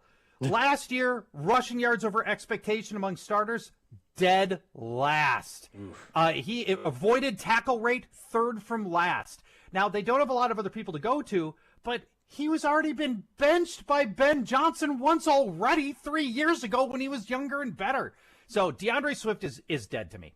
Another guy that I'm not taking, Garrett Wilson, the wide receiver for the Jets. Good player, but he's the Jets starting wide receiver, and I defy listeners right now to even tell me the name of another receiver on the roster. It drops off so Lazard is it, right? badly.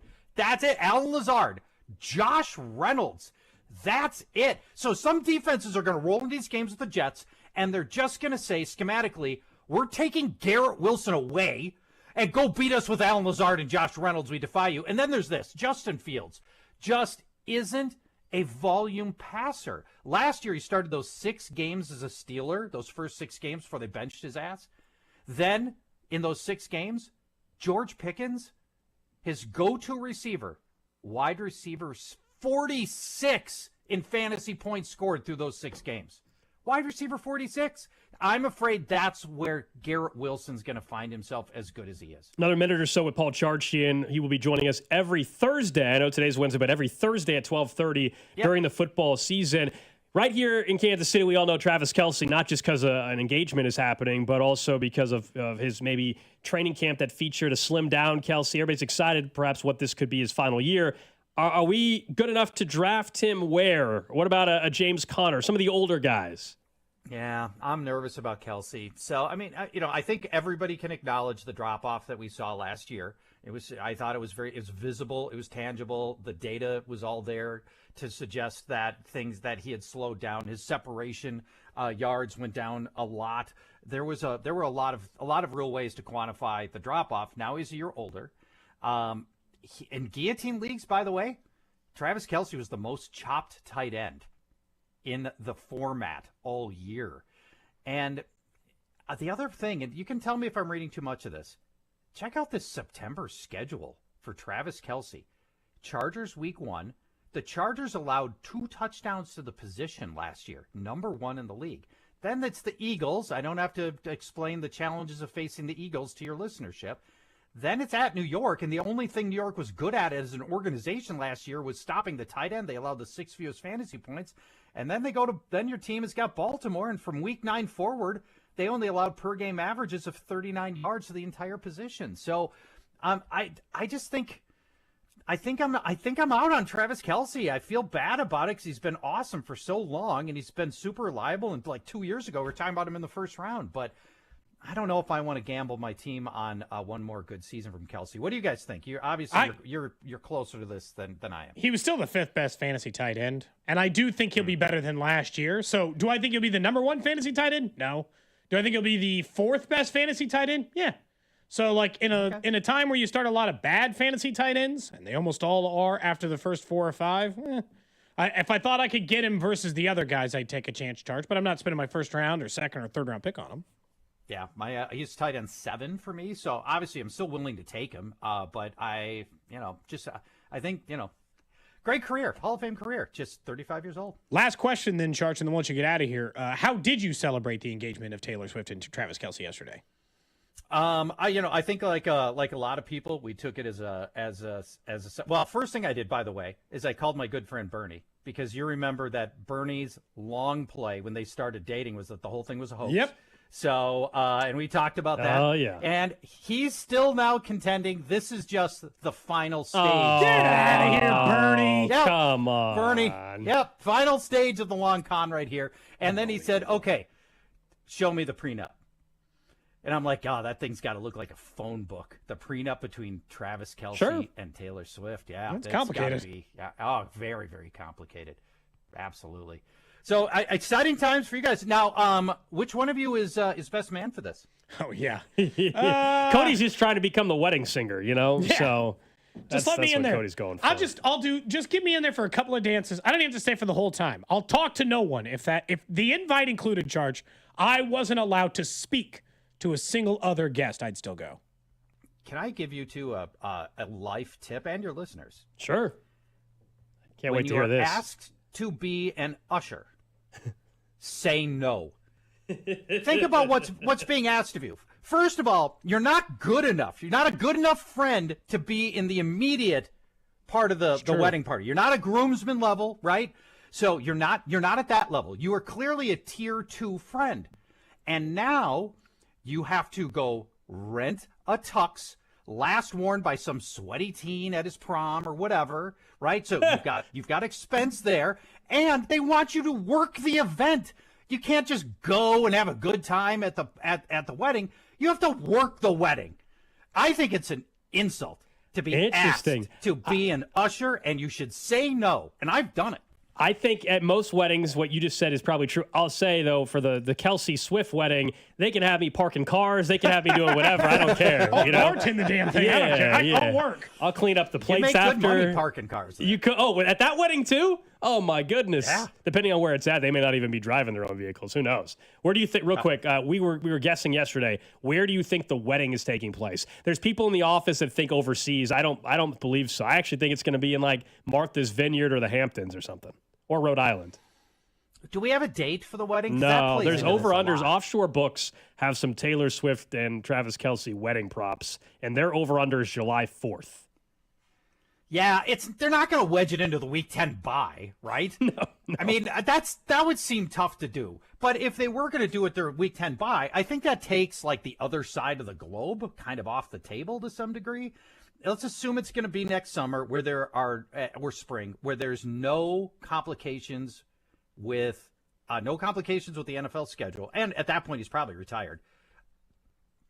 Why wouldn't you go to a difficult-to-get-to remote location where the paparazzi will struggle? You don't have to worry about drones flying overhead where, like if you go to Martha's Vineyards, all you have to do is have paparazzi within 10 miles, and now you've got drones buzzing your place. I don't know. I think I would try to do this at a remote island with your tight people all being flown in, yachted in. That's what I would do. What do you think? You've probably given this more thought than I have. I still think it'll be domestic. He got engaged in his backyard in Leawood, Kansas. I think that they're saying he's an somewhere Ohio in the guy. US. She's a Pennsylvania gal. I don't think they're going overseas. That's all. You don't? I don't know, man. It's going to be the biggest zoo wedding of all time at the way it's shaping up, and I think they want to just get away from that, or at least I would. Paul Charchian, fantasy football advice. It's good to have you back on the show, man. We'll start talking stardom, sit-em next week. Don't be an usher. There you go. That's Paul Charchian of Guillotine Thanks, guys. Leagues. Bye-bye. He's going to join us Thursdays at 12:30 during the football season. Hopefully, you got a little draft advice there. We'll start getting some lineup advice. I have 2 drafts still to go. One is going to be a redraft. One is a keeper league. But I did screw up in a Guillotine League. I did about 5 days ago. I did draft Rashee Rice, and so. And you were probably thinking you might get a few weeks, then be able to replace Correct. a player, I and then obviously steal knew a few yeah, more. I thought I was going to get 4 weeks, and then I'll worry about it then. It's a problem now. It's definitely a problem now for that team. Guillotine, it's so tough. And like for any of you who get in a Guillotine League, it is very challenging in the sense that the boring guy, the like Adam Thielens of the world, the wide receiver that you're like, has those guys hold more value in leagues like that than you're like, oh, I think Mims is having a big year for Denver. You better hope he has a big year early. I don't take upside guys with my picks in Guillotine League. I just take like steady NFL players. I'll replace with the guys who show up later. Yeah, I went from being in the middle of the pack to now projected to have the lowest score in Guillotine Week 1 because of the Rashee Rice thing. It might be a little dicey. Gonna have to survive. You might be a big spender early, which I know you try to do, but there might be no choice. Yeah, I usually try to avoid that. But up next, we're going to be joined by Josh Furton, our Royals insider. We'll get his perspective on how big last night's win was and what did he make of J.J. Piccolo's comments to us earlier about how they're likely to approach Jack Caglione, call up or not being call up in September. This is Cody and Gold on your new home for Chiefs football. 96.5, The Fan. Brought to you by Heartland Men's Health, the leader in men's sexual health. Thousands of men have been successfully treated for low T, ED, and more, all with discretion and compassion. Make your appointment at heartlandmenshealth.com. The summer selection is heating up at Reiselman Nissan, and 0% financing is back. Get 0% APR for 5 full years on new Muranos, Rogues, and Pathfinders. Or choose low long-term rates at 1.9% for 72 months or 3.49% for 84 months. Need power? Get up to $6,000 in total rebates on a new Frontier. And if you live in Missouri and lease your new vehicle, you pay 0 sales tax at Reiselman Nissan. Nobody in Kansas City beats our selection or our deals. Head to ReiselmanNissan.com for details. Reiselman Nissan. Every customer, every time. FanDuel is giving you a reason to lock into college football season early. Right now, new customers can bet just $5 and get $300 in bonus bets if your bet wins. That's right, $300 in bonus bets to use all over the app. You can use those bonus bets on Week 1 lines, Heisman futures, over-unders, player props, whatever you've got circled on the college football calendar. FanDuel is easy to use, safe, and when you win, well, you're going to get paid instantly. Just head over to FanDuel.com/Alex and sign up to get started. That's FanDuel.com/Alex. FanDuel Sportsbook is the official partner of 96.5 The Fan. 21 and present in Kansas. First online real money wager only. $5 first deposit required. Bonus issued as non-withdrawable bonus bets, which expire 7 days after receipt. Restrictions apply. See terms at sportsbook.fanduel.com. FanDuel is offering online sports wagering in Kansas under agreement with Kansas Star Casino, LLC. Gambling problem? Getting help is your best bet. Call 1-800-522-4700 or visit ksgamblinghelp.com. The long weekend sale is on at Target with exciting deals you won't want to miss. Stock up on grilling must-haves for a few more sunny barbecues. And while you're at it, ease into sweater weather with fresh new fits for the fam. Whether you're hosting, relaxing, or showing off your new style, Target has your deal in-store, online, and in the Target app. Hurry and save more with the long weekend sale happening now through Monday. Only at Target. Jefferson's has a brand new happy hour designed to save you money. Enjoy half off appetizers and half off your bar tab. 7 days a week at Jefferson's Lenexa and Jefferson's North Kansas City. Yeah, you heard that right. Half off your bar tab during happy hour at both locations. And it gets even better. Mondays are all day happy hour. Plus, they've got reverse happy hour every night. Whether you're catching the game or just kicking back with family and friends, Jefferson's in Lenexa and North Kansas City is the place to be. Proudly local and always delicious. Jefferson's. Wings, burgers, oysters. Men, summertime is here, and that means vacations, summer barbecues, outdoor parties, camping, beaches, and so much more. This is Jeff for Heartland Men's Health, and if you're like many men, you may not be feeling like yourself this summer. Perhaps your energy is low and you aren't sleeping well. Maybe your workouts aren't as good as they used to be. And if what I'm describing is you, it's very likely you're suffering with low testosterone. But low T doesn't have to affect you anymore. Just call Heartland Men's Health, get treated, and see how it changes your life. If you're like most men, you'll feel so much better. Deeper sleep, improved vitality and clarity, greater strength and energy, and an enhanced sex drive as well. So call us. Just $99 gets you a PSA and T-test and a medical consult. And if you start on testosterone the day of your appointment, your visit is free. Call 844-447-6600. That's 844-447-6600. Or go to heartlandmenshealth.com. We have 3 offices, Overland Park, Independence, and North Kansas City. Steve here with Connolly Plumbing Solutions, your neighborhood plumber. I thought it would be good to share just a bit about us. My wife, Emily, and I started the company in 2012. We are local, family-owned and operated, middle-sized company. Our industry seems to overpromise and underdeliver. We don't work that way. We have natural limitations, but we do what we say we will, which is enough. We would love to win you over. Call 913-768-7676 or visit ConnollyPlumbingSolutions.com to schedule. Gear? Check. Snacks? Check. Tires? Not so much. I didn't have time to deal with this, so I asked my friend. Her answer was simple. Take it to Telly, she said, and I'm so glad I did. They didn't just take care of my tires, they took care of me. We got you, they said, and they did. Fast, friendly, and stress-free. Now I know when life throws you a red card, take it to Telly. Stay in the game. Take it to Telly. Online security is a must, and millions are choosing NordVPN to stay safer and more private online. And you can do that too. Get NordVPN with 77% off and up to 3 months extra. NordVPN will encrypt your online traffic from data snoopers and internet service providers, while NordVPN's Threat Protection Pro will reduce risk of phishing and alert you about the fake online shops and known scams. And that's not all. If your email address is leaked to the dark web, you will get an instant notification from the Dark Web Monitor and act accordingly. Get the special NordVPN deal today at nordvpn.com. This offer includes a 77% discount on a 2-year plan and up to 3 extra months. Savings and additional terms apply and can be found on nordvpn.com. The offer is valid until October 15th. When you've got real work to do, Metal Supermarkets will help you get it done, fast. We've got a huge variety of metals in stock, and we cut to size, fast. Bottom line, we get it done fast, so you get it done fast. Doesn't get easier than that. Metal Supermarkets, the convenience stores for metal. Find a store or buy online at metalsupermarkets.com. Life insurance. Why are you putting it off? Can't afford it? Too much hassle? Think you don't need it? There's lots of excuses for putting off life insurance. But if you weren't there, who would pay the mortgage and other bills? With Ethos, you could be covered in 10 minutes and boom, family protected. Ethos, fast and easy online term life insurance. Up to $2 million in coverage with no medical exam. Some policies as low as $1 a day. Answer a few health questions and get your free quote at ethos.com/play. That's ethos.com/play.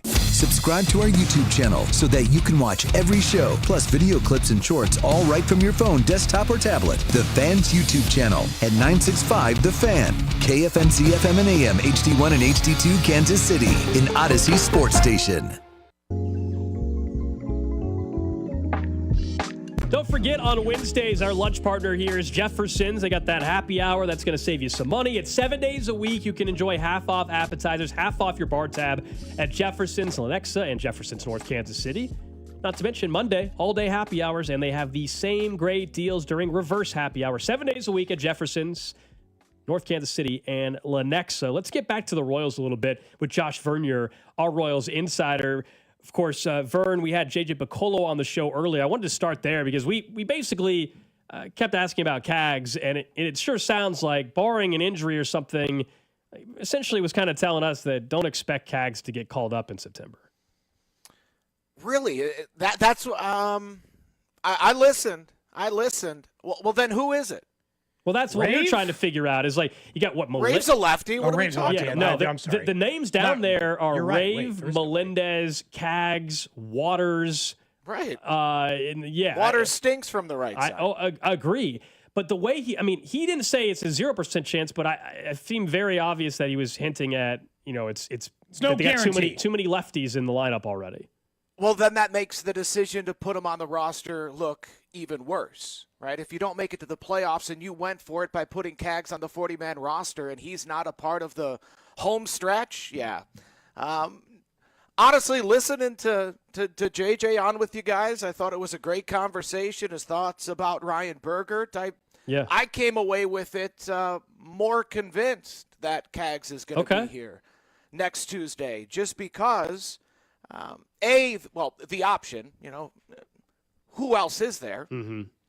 Now, maybe they can grab someone off of waivers, right? Maybe you see like you did last year with the Tommy Pham.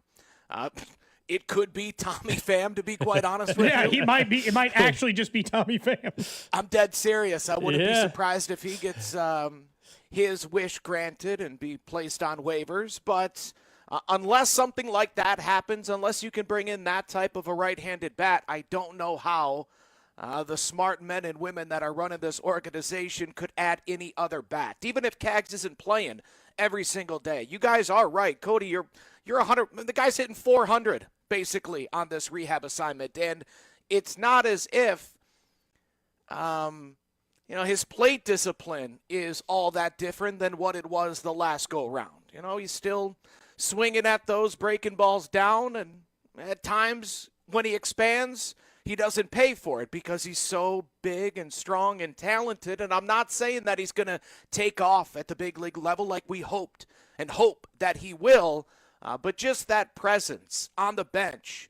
I love Michael Massey, but he doesn't have that type of a power threat. I think having that bat on your bench right now is too good to pass up, barring some sort of a waiver claim. Yeah, I think I guess that was one thing that JJ mentioned. He acknowledged that, look, if he was on the club last night, he probably would have been maybe somebody they would have pinch hit for in that spot. So we just thought that the answer to the question a few times sure sounded like they were not sold on Cags getting called up. That's Sure. And of course, an injury pops up, and that's why it's always smart to kind of acknowledge both sides when you're in JJ's position, because one injury could change the calculus and what this team needs. But I understand he doesn't want it to come across as if it's a foregone conclusion, and no matter what Jack does down in Omaha, this spot is his in a week. But to me, there just is currently no better option. And like we talked about last week, can Caglione take any confidence into the offseason if he doesn't get back to the big leagues? Like opening day 2026, We all know he's going to be there. Mm-hmm. We all know he's going to be hitting in the top 5 of the lineup. Do we want him still wondering the same things that he's wondering right now? I don't. And I think he might have the opportunity to eliminate those questions over the final 29 games, or next week, the final 21, 22 games. I know that J.J. Piccolo can't really save it because you don't want to look that way with 29 games to go. What do you think about last night being maybe a season-saving win? Doesn't mean they make the postseason, but let that one go the way and feel the way you did. That game feels a lot different when you somehow find a way to come from behind. Yeah, true, but then as you watch the Padres hold on to win, that would have lessened the blow somewhat. Yeah. You wouldn't have lost any ground in the wild card game. I mean, every game from here on out is basically a pre-playoff game. Like tonight, if the Mariners were, Mariners actually start up coming up here in a few hours. Yeah. If they get out to a big lead, tonight's game's going to feel really big. If they win that game before the Royals game, and, that game will likely be done before the Royals game is done, tonight's going to feel like a playoff game. So long as the Mariners are the team you're chasing, and it's not Houston, it's not Boston, it's not New York, so long as the Mariners are the team we're chasing, and you have that 3-game series coming up in 3 weeks from now, that allows you to always keep hope alive. Every game is a pre-playoff game, but those 3 at Kauffman coming up in the middle of September doesn't really allow, in my opinion, anything to feel like a make-or-break game. Vern, when you look at what's happening with the starting rotation, the last couple of turns haven't been going quite as well as obviously the rest of the season has been. Is it as simple as just fatigue or just like playing out the numbers where you haven't had your regular guys as long and sometimes those guys will get exposed? What do you think it is? Why has the starting pitching been not quite as good as it was previously? Certainly not having Bubic, who was one of the 15 best in the sport, not having Cole Reagans. Obviously, that affects, if we're comparing what they've done here in August, where they're one of the 10 worst rotations in baseball compared to when they did for the previous 4 months, where they were one of the 10 best rotations in baseball. No Bubic, no Reagans.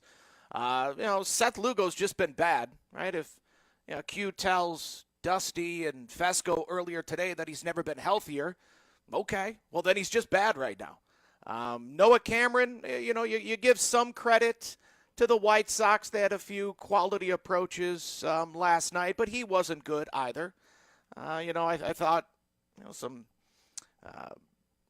6 earned runs in 5 innings.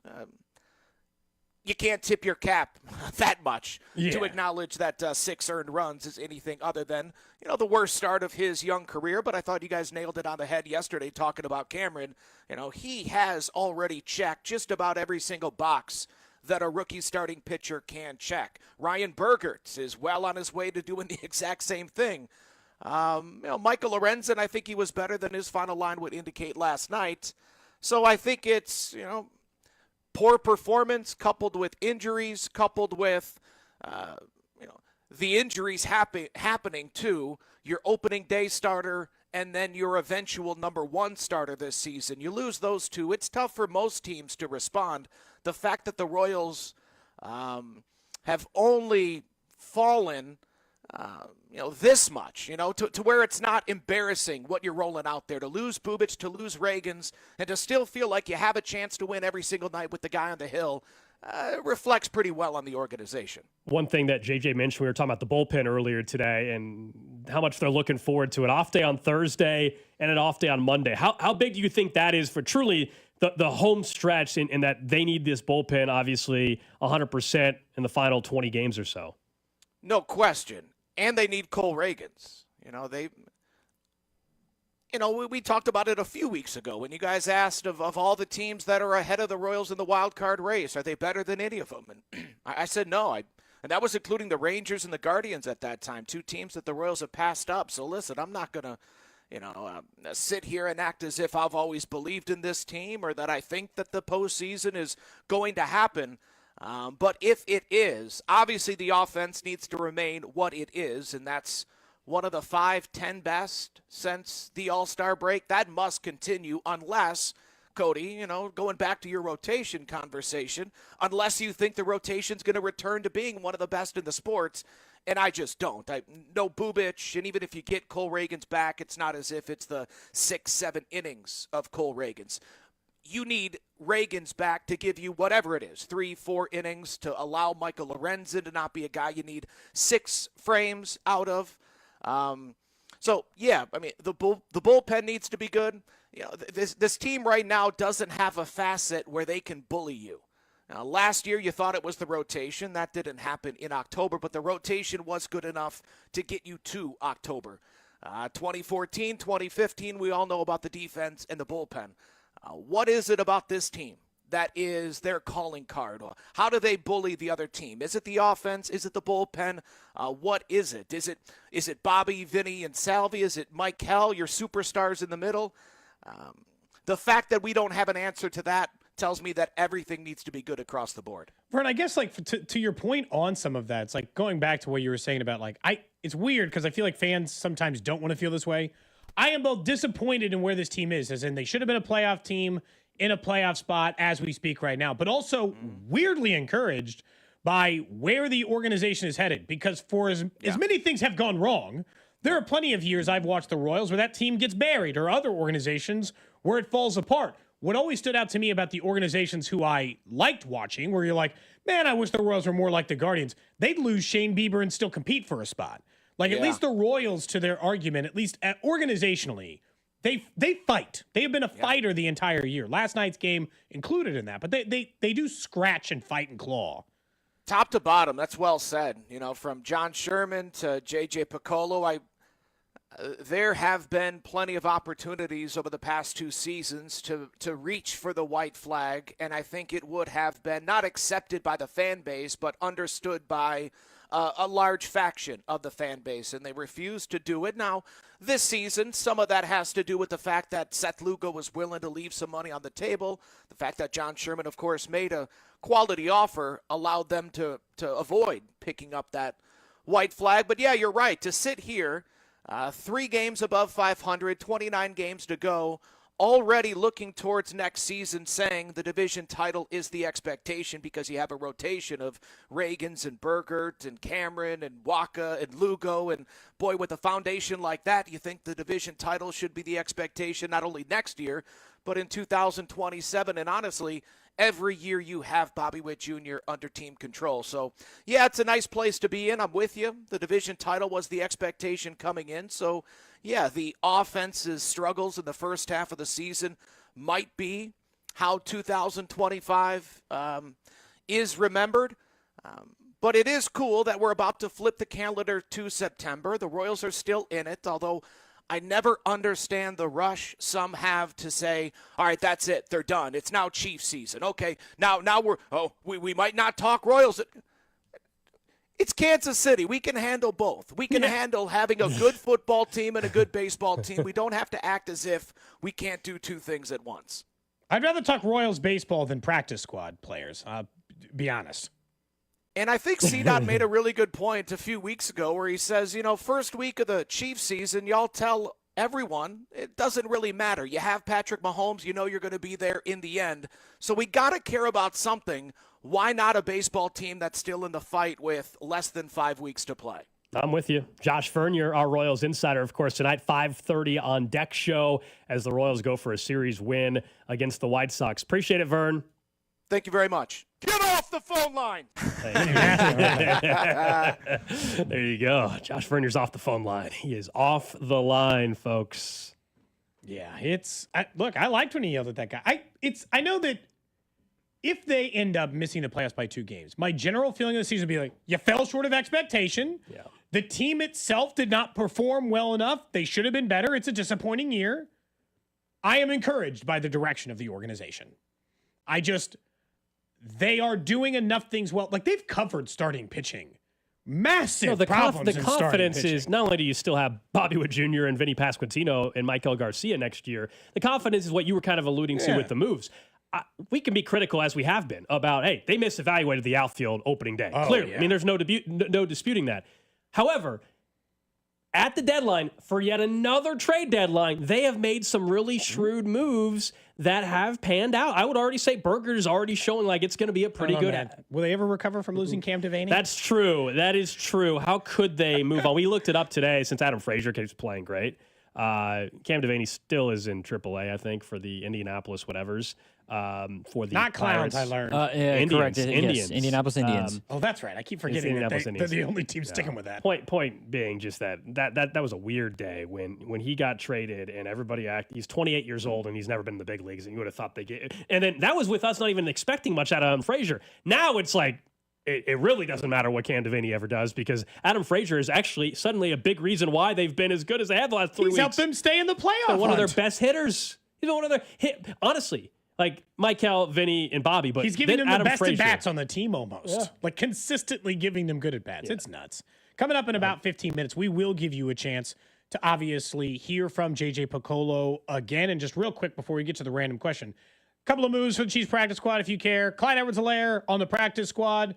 Carson Steele on the practice squad, and Chris Oladokin on the practice squad. 3 names. Oladokin, man, he's a great scout quarterback. He honestly is a huge weapon to have on the scout team because he gives them the looks for Lamar and any other dual threat quarterback they're going to face. Everybody praises him. I mean, the guys on the team talk about it. It's actually helped them out big time. I saw him on Twitter yesterday. Said you get cut today, but you dunk a birdie from 60 yards out. You feel a pretty good day after all. So at least Oladokin had a good day on the course or whatever. Sounds like it. Sounds like Let's get to it. Random question. Random question today brought to you by Kansas City Urology Care at KCUC. Remember, UC the best in KC. Visit kcurology.com today. Of course, you can always hit us up on YouTube, Twitter, Twitch, Facebook. Live stream the show every day. Or on the text line, 913-586-7965. So for you, Gold, you drew a classic. A classic throwback random question is just a would you rather. Just a good old would you rather over on the random question of the day today. 2 simple options for you. These, I looked up a couple of, I always keep these in the back pocket. I see them when they come up, and I'm like, just in case we don't have a standard random question, let's get them in there.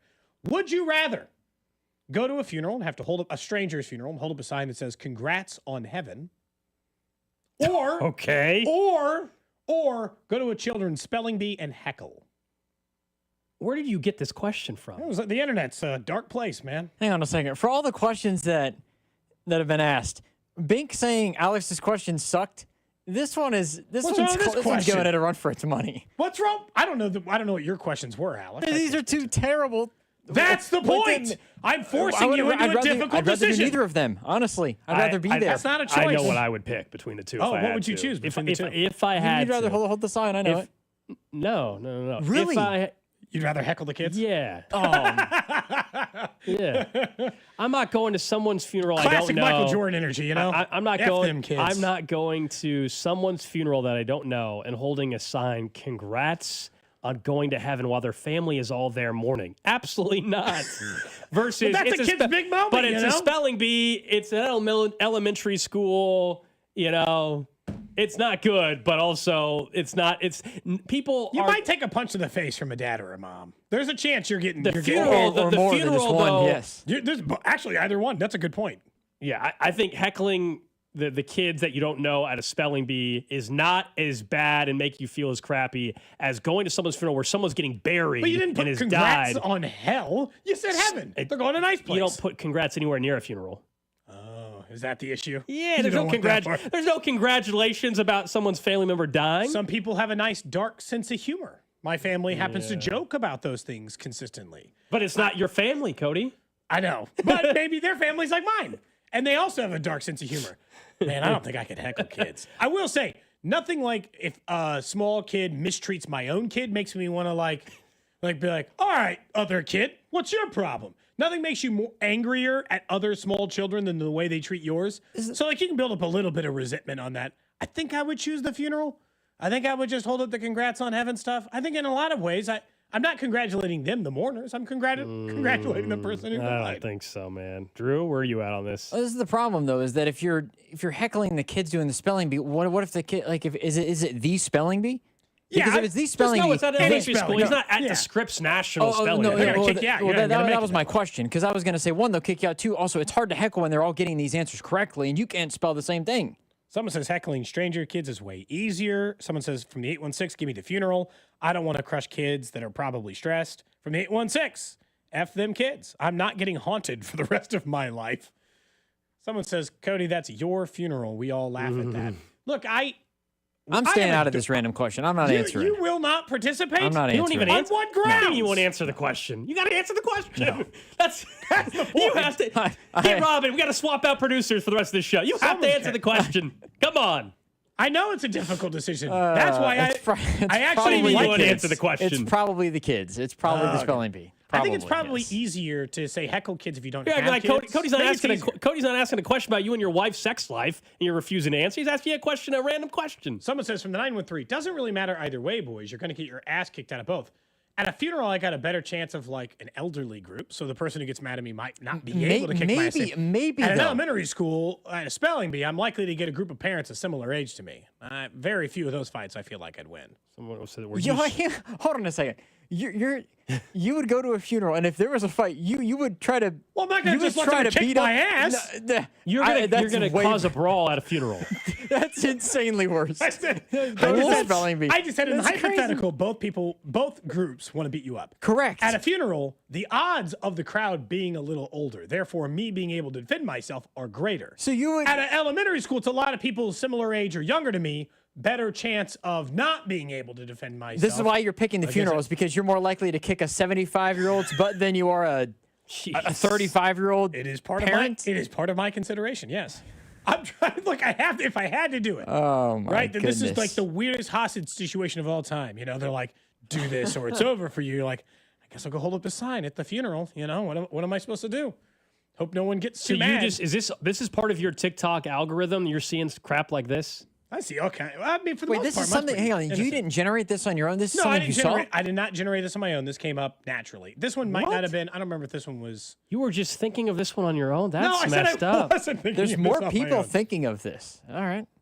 I'm just asking. My kid has been really working on her spelling, so that's great. I'd feel pretty bad for her if someone was just heckling For her. the 75, probably a good thing that Gold and Drew don't have kids. I'd feel pretty bad if I was at the funeral of a family member and I just saw Cody in the corner holding a sign that said "Congrats." Hey, to this person who says it's probably a good thing that Gold and I don't have kids, Cody, in fairness, has scared me off of that in a way, partially, because of the things. He's blaming you for not having kids. You hear that? Drew is blaming Cody for not having kids. Because if we go back to, this is like within the first couple months of me being here. It was very early. You were talking about all of the things that you have to deal with in terms of expenses, mainly expensive. Very expensive. Mainly the expenses, but I was like, rewarding parts of it. But yes. you asked me the same question, Drew. Are you scared to have kids? No, because of me. And I'm not saying I'm scared, but I think it is partially influenced the decision or the thought process, at least. Somebody says from the 816, another dad yelling at my son to pass the ball during a soccer game is the closest I've been to a physical fight recently.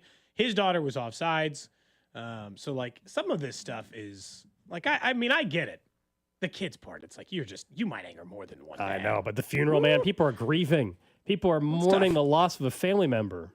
How's your family typically handle? You guys have a lighter affair at funerals typically in the a lighter affair. Well, like mine tend to be like a... everyone wants to like most of my family members want the like let's do a more relaxed atmosphere with alcohol. It depends. More of I've had not a party vibe, but more of a like let's keep this thing loose. Yeah, let's not like sit in a pew in a suit. Yeah, it depends. I mean, my grandparents, we had like, we just did gravesite. So it was just a gravesite thing. And then we went back to somebody's house. I unfortunately had a relative recently pass away. We just did a celebration of life thing. Okay. So it just kind of depends. Depends on the family member. Yeah. So my uncle, part of the reason I'm going to Madison is not just the football game is aside from where I'm actually going. I'm doing a similar thing, celebration of life for my uncle.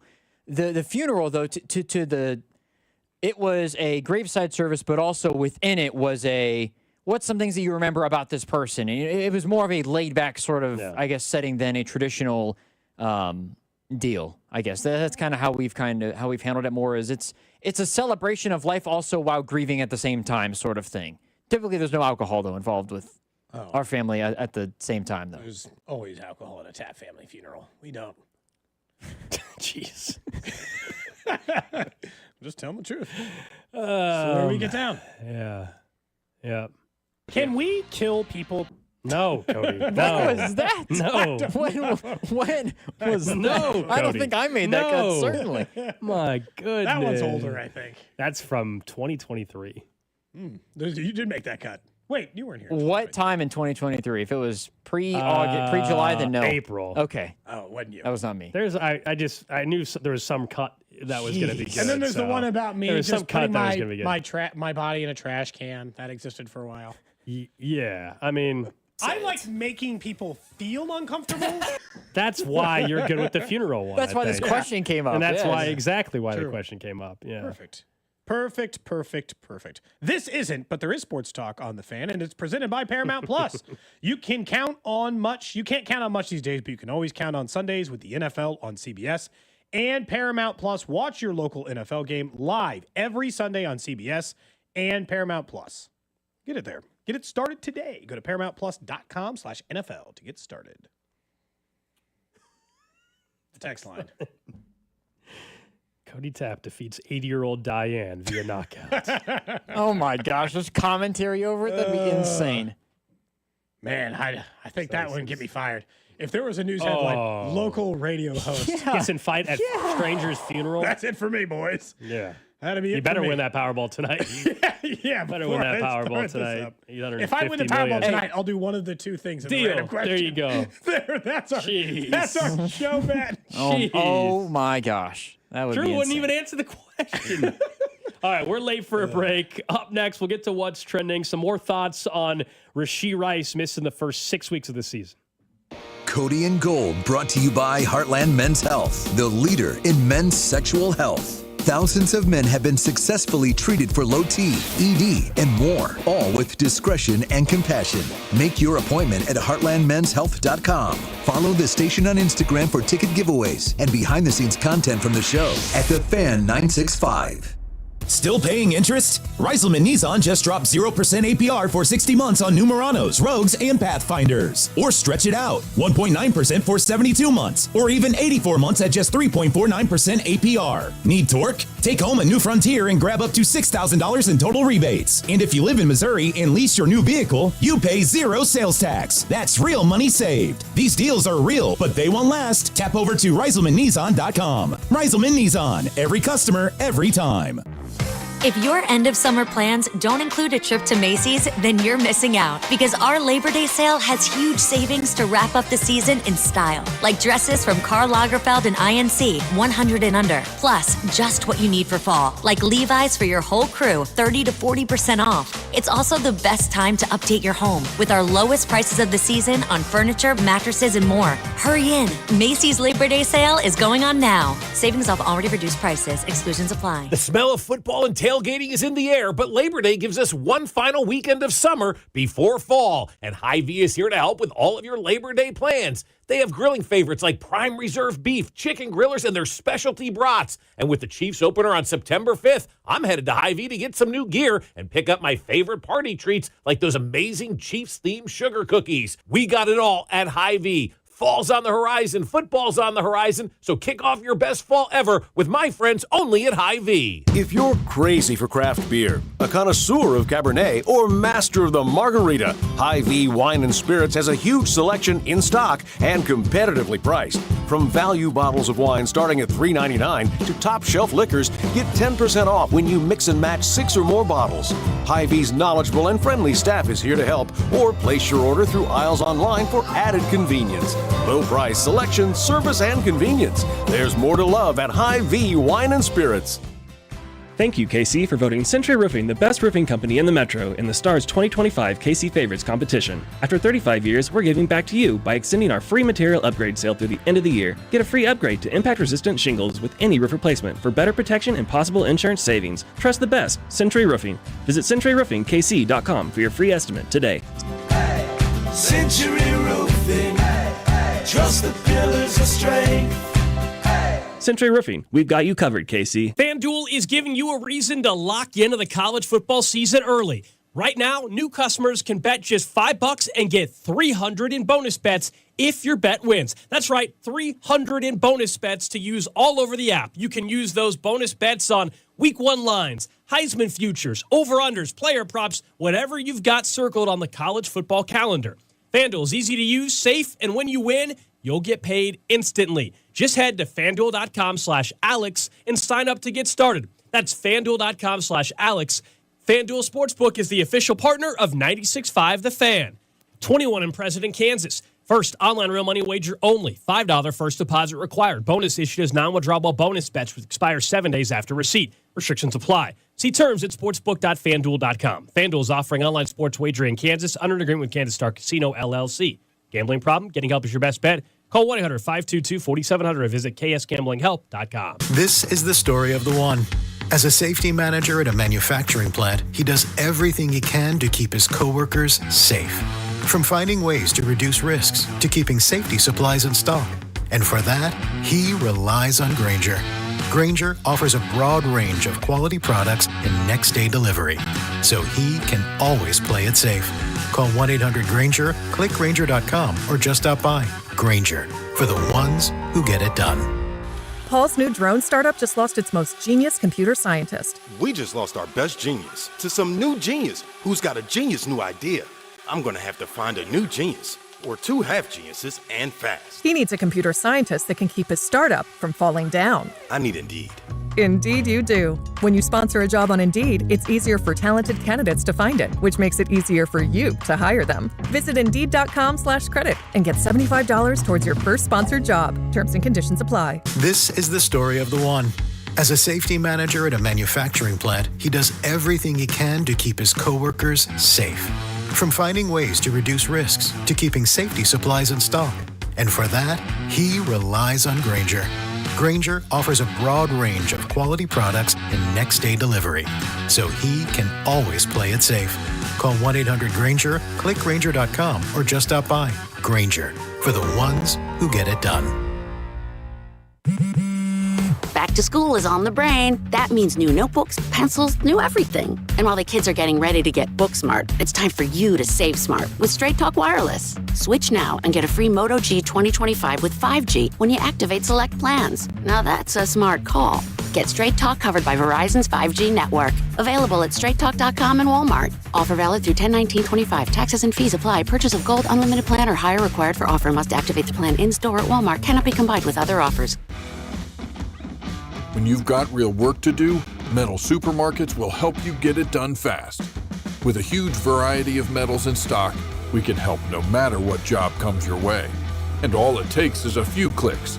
We make buying metal online easy so you can spend less time shopping and more time getting things done. Metal Supermarkets, the convenient stores for metal. Place an order online today at metalsupermarkets.com. If Old Spice Deep Sea Super Hydration Body Wash were music, what would it sound like? Start with the deep sounds of Old Spice's ocean waves and kelp. Layer on the smooth, renewing moisture. You wouldn't hear any parabens or phthalates because Old Spice Deep Sea hasn't got any. But you would hear that vitamin B3 for healthier looking skin. So while your regular body wash sounds like this, Old Spice sounds like this. Sounds like it smells amazing. Brought to you by Duke's Mayonnaise. This is the Duke's country song. It's a song about the best mayo. It has a yellow lid, and its full name is Duke's Mayonnaise. Get Duke's Mayo in store. It's got twang. You're listening to 96.5 The Fan from the Mission Plumbing, Heating, and Cooling Studios. What's trending? Number one on what's trending, the news of the day, Rashee Rice has accepted a 6-game suspension starting next week in week 1. He will not play against the Chargers in Brazil. His first game eligible back, well, that's not till October 19th when the Chiefs welcome in the Las Vegas Raiders. Somebody was asked on the text line, you are correct. Yes, he cannot practice with the team during the suspension. So he can go back to Dallas or wherever, work with a trainer, stay in shape, and all that kind of stuff. And I'm sure he will. As he's got a lot of money on the line if he finishes the season strong. But Rashee Rice, we're going to talk more about that after what's trending. Next up on what's trending, the Chiefs' 53-man roster was set yesterday. 2 of the cuts, Issa Poole and Cam Jones, have already been claimed by the New York Jets. As they start filling out their practice squad, cornerback Melvin Smith, the rookie, Carson Steele and Clyde Edwards-Helaire are both over on the practice squad, according to multiple reports, and as is Mike Edwards, the former safety on the practice squad. We'll see who fills out the remainder of those 16 players, but the Chiefs roster at least starting to take hold as we're just, 9 days away from the Chiefs opening up the NFL season. A week from tomorrow, NFL is back. That's That's crazy. That is crazy to think about. But you're right. Cowboys, Eagles open up next Thursday. Then, of course, the Chiefs in Brazil. Next on What's Trending, just a couple other moves in the NFL today. One, Kyle Hamilton gets a 4-year, $100 million extension with the Baltimore Ravens, one of the best safeties in the game. The Jaguars traded a 6th-round pick for former now Broncos/Lions wide receiver Tim Patrick. Jordan Poyer signed back with the Bills. Adam Thielen got traded from the Panthers back to the Minnesota Vikings. Those are the moves that have happened today. Next up on What's Trending, the Kansas City Royals did win 5-4 late against the Chicago White Sox yesterday. Come from behind spectacular fashion. Royals eventually going to get the win. They'll finish up their series tonight against the White Sox. It'll be Ryan Bergert on the mound for the Royals. That is What's Trending here on Cody and Gold. Don't forget, Sports Talk on the Fan, presented by Paramount Plus. You can't count on much these days, but you can always count on Sundays with the NFL on CBS and Paramount Plus. Watch your local NFL game live every Sunday on CBS and Paramount Plus all season long. Visit ParamountPlus.com/NFL to get started today.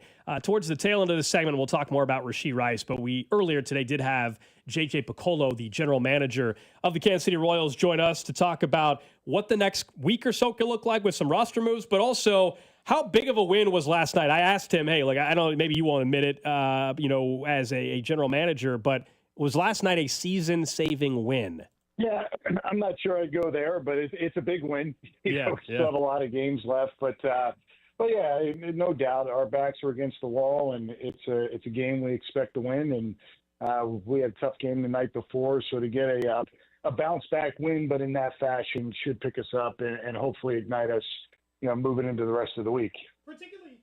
Particularly for a guy like Michael Massey, I'm sure he's had a very frustrating year to not be able to play, the struggles in the early part of this stuff.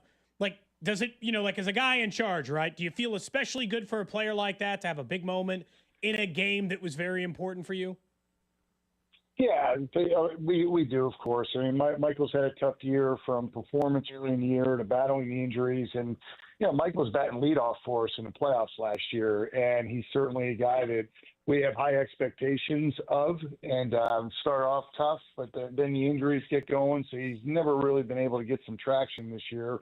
That turns out to be a huge at-bat. He's facing a left-handed pitcher, and he didn't start the game because it was a lefty, and there he is pinch hitting against a lefty. Due to the move that the White Sox made, and he was able to lock in, take a great at-bat, and find some grass there and knock into tying runs. Do you anticipate him starting quite a bit for you guys down the stretch, knowing where you guys were before the season with him? Well, it's going to be the same as any other player right now. It's going to be matchup-based. We've got to win games, and I think the last 2 games since he's been recalled is a good indication. He played Monday night and started Monday night. And didn't start last night, but got in the game because we were facing a lefty. And as long as we have other options that match up, it's not just Michael Massey. It's many others in that lineup as well that you'll see a lot of what Q's been doing really for the last 2 years, but probably just in more spots than we anticipated going into the year.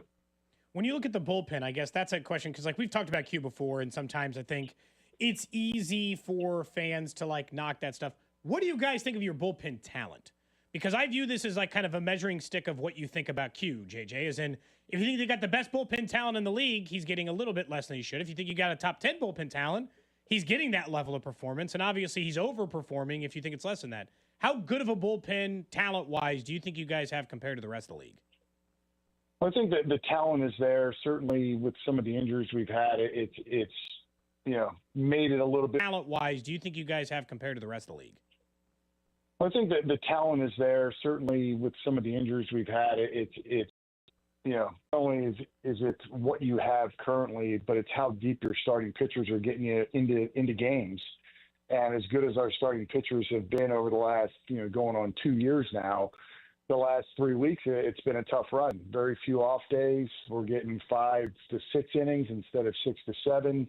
That's an extra inning every night. So Q's done a really incredible job knowing who's down, how we can get through a game, who matches up best, anticipating situations, because it's really not just about the talent at this point in the season. It's fatigue that's set in, and you just can't run those guys out there every single night. We've had several games during this road trip and the homestand where Urseg wasn't available and Estevez wasn't available, or Zerpa's not available when we need him to throw late in the game. We've had several nights like that, and I know that's maybe difficult for fans to understand, but they just can't pitch every night. You know, we try to stay away from 3 nights in a row. Carlos did it earlier this year, not too long ago. He did it because he needed to, and he was feeling good. But we just can't do that too often. It'll catch up to him. And I think right now we've got 2 off days coming up, Thursday and Monday, and I'm really hoping, I think we all are, that that's going to really give our bullpen the jolt it needs. And regardless of the talent, they're going to be available more after those 2 off days. We're talking to JJ Piccolo, Royals general manager here on 96.5 The Fan. A few weeks ago, we had you on, and I think even at that point, you said, hey, we got to get a little creative even with the rotation to try to figure this thing out while we're waiting maybe for Cole Reagans to be available. One player that's been really effective for you guys since you acquired him is Ryan Bergert. I know he's pitching tonight for you guys as well. What have you seen from him? And, from the outside, it feels like this could be one of those other moves that we talk about a year from now. We say, wow, this was another one of these pitchers that you guys evaluate at the big league level, and maybe was there a tweak or two you guys saw that has allowed him to pitch at this level? I can't say there's been a tweak or two. I know Brian and Zach and Mitch, our pitching coaches, were anxious to work with him. The thing that has stood out to all of us is just that he is so composed on the mound. He's given up twice now. He's given up home runs early to guys in the bottom of the lineup, but he doesn't lose his composure, and he gets us through 6 innings or deep into the 6th. That speaks volumes about his maturity level. Especially when you look at he's a rookie. This is his first year in the major leagues, but he's mature beyond his years. His stuff is really good. He's very much like Seth Lugo and Michael Wacha in that it's not a ton of power. It's all about location and throwing strikes and pitch mix and usage. And he's fit right in with the type of pitcher that we feel like we can win with. But he prepares really well. He's quiet, but I think, to answer your question again, it's the composure on the mound that just really stands out. He doesn't get rattled, and that's a pretty key ingredient for a starting pitcher. And where are things at right now with Cole Reagans? I know that's a player that a lot of fans are obviously hoping you guys can get back here very soon. Yeah, Cole's excited about where he's at. He threw another bullpen a couple days ago. He's going to throw a live BT, sort of an up and down with hitters standing in the next day or two. He's excited about that, and if he keeps progressing, then we're going to get him on a rehab assignment, hopefully sometime to the middle or latter part of next week. And then he has to start that progression, 2 innings to 3 innings, and we'll have to make a call on when we think he can give us enough pitches where we're not taxing our bullpen just to get Cole back and he's not at 100 pitches, because he won't be at 100 pitches by September 15th. So we've got to be in a good spot that we can have somebody run in there behind him and get us to the 7th between Cole and that other pitcher until Cole gets that pitch count up. So it's going to be tricky, but certainly we're a better team with Cole than without him, and we look forward to his return. When you look at what you're going to do with the roster, what are you guys looking at for next week? You'll get a couple of extra roster spots. It's not the way it used to be, JJ. You can't just bring up as many as you want. So who are you leaning towards, or what positions are you kind of leaning towards when that roster changes in a week? Yeah, we're leaning towards a pitcher and a hitter. That you get 2 spots. You can't add 2 pitchers. If we could, we would. You always want the pitching. But we'll add 1 pitcher and 1 hitter. A lot can happen between now and September 1st. It could determine who gets called up. The one thing that really stands out, which we really can't do much about it right now, is we're extremely left-handed. And opportunity to use all those left-handed hitters is going to be difficult. But we'll probably go with who we think fits our team the best come September 1st, and know that it's not going to be a situation where that's a guy that's going into the lineup and playing every day. It's very much going to be part of a rotation, part of a pinch hit situation. That's just the way our team is built right now, much like what you asked about Michael Massey. Michael's going to get his opportunities to play, but given that we've got other left-handed hitting outfielders and Frazier playing well, that's also playing the infield, it makes opportunity for all those left-handers really difficult. So that's why it's a tough one to answer right now, but certainly the leading candidates are left-handed hitters in AAA. Considering that, I understand that, we all know that Jack Caglianone's a left-handed hitter, and AAA has gone about as easy as it did the last time for him. would you guys want him in a position where he might just be not an everyday player and instead a spot start guy? Or would you be interested in finding out if he can get through the rest of the minor league season for a few weeks, knowing that you might want him to get those everyday at bats? Yeah, that's what we've got to decide on, to be very honest. I mean, you're seeing right through what I'm saying here. Like, I get it. It's like, using a guy every day is tough, especially a young player that, like, a pinch hit thing might be kind of an awkward spot. Yeah, but we do know Jack can run the ball out of the ballpark. So that's the interesting thing. We had a situation last night. We're down 2, and we had left-handed hitters coming up, but Jack's got more power than some of the guys. So it might have been an opportunity last night for Jack to pinch hit. Hard to say, but that is the dilemma we're in. 3 weeks of at bats that certainly will help development, or is it at bats? He would get at bats if he were to be up. He would get at bats, but far less at bats, but higher leverage situations. So which one helps development better?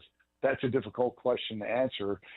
We certainly would love for any of our good young players to be part of a playoff race, and that's what we're in. So that's a positive, regardless of what the role is. So there are the things we'll continue to talk about, through this week. And, I know it's only a few days away, but things change quickly. And, a lot of times we have these discussions, but sort of fixes itself, for unfortunate reasons. I hope that's not the case, because we always like to have tough decisions, more so than not. But, it could change between now and then. If it doesn't, that's the exact conversation we're going to be having. What's best for Jack Caglione? This is a question I would ask JJ, like, is this a sports radio conversation, or is this a conversation you guys have internally as it relates to Jack Caglione, which is, like, we look at Jack Caglione, I'm like, what is he getting out of AAA? Right? Like, are you being challenged there? Because it went easy the first time, and obviously since he's been in AAA, it's like there's a part of me that feels like, are you getting better if this level doesn't challenge you? I think the way I would answer that is your question is dead on. We went through that back in June. He wasn't getting challenged in the minor leagues. So, and it was during a time we were trying to get our traction, get going offensively. Right now, the most important thing is we put the best team on the field to try to make the playoffs. And I hope our fans and believe our fans would agree with that. So, what we did in June may be different than what we do in September, because we're running out of games to try to make up the ground we need to make up. So while Jack is very important to our future, I would like to think that people want to come to our last 2 homestands in September to watch us try to win games, and that's what we're going to be trying to do. So that's the tough thing right now. Again, it may take care of itself. We may figure out a way. And right now, Q, I think, again, using Adam Frazier as a good example, the hot hands are playing. That's who's going to be in the lineup. I mean, Adam Frazier, when we acquired him, we thought it might be 2 to 4 times a week. It's been every day, because he's giving us great at bats. He's getting his hits. Because of the versatility at second base, left field. So, there are the things that change during the course of the season. And by no means does that mean we're disappointing Jack. We knew it was going to be a challenge for a young guy like that to jump in and really impact the game. But there will be a point that you go through the growing pains. We started that process in June and July, and here we are in September. He's been out for a month. He may get a chance in September. He comes up, he swings the bat well. He may be in the lineup every day. You never know how these things go, but we're going to put the best guys out there on any given night. So that was JJ Piccolo with us earlier today. Spent a good time at the end of the interview there talking about Jack Caglione. This is what's fun. Everybody hears it differently. You and I both heard it as, I guess he's not getting called up. Be prepared that maybe we don't call up Cags. Vern heard it the other way when we had Vern on. So we're going to find out. I do think injuries, of course, always play into this, but I don't think it's a sure thing by any means that Jack Caglione gets called up in a week. Would I call up Jack Caglione again? Yes. I think you would as well. But I understand some of their thought process. We'll talk more about it as we get closer to September, when, remember, as JJ said in the interview, they're going to call up, he just told us, 1 pitcher and 1 hitter. If they could, they would call up 2 pitchers. They want more pitching, but they're going to call up 1 hitter, 1 pitcher. They already have a pretty lefty-heavy lineup, though, in the big league. There's a roster limit, because here's the truth.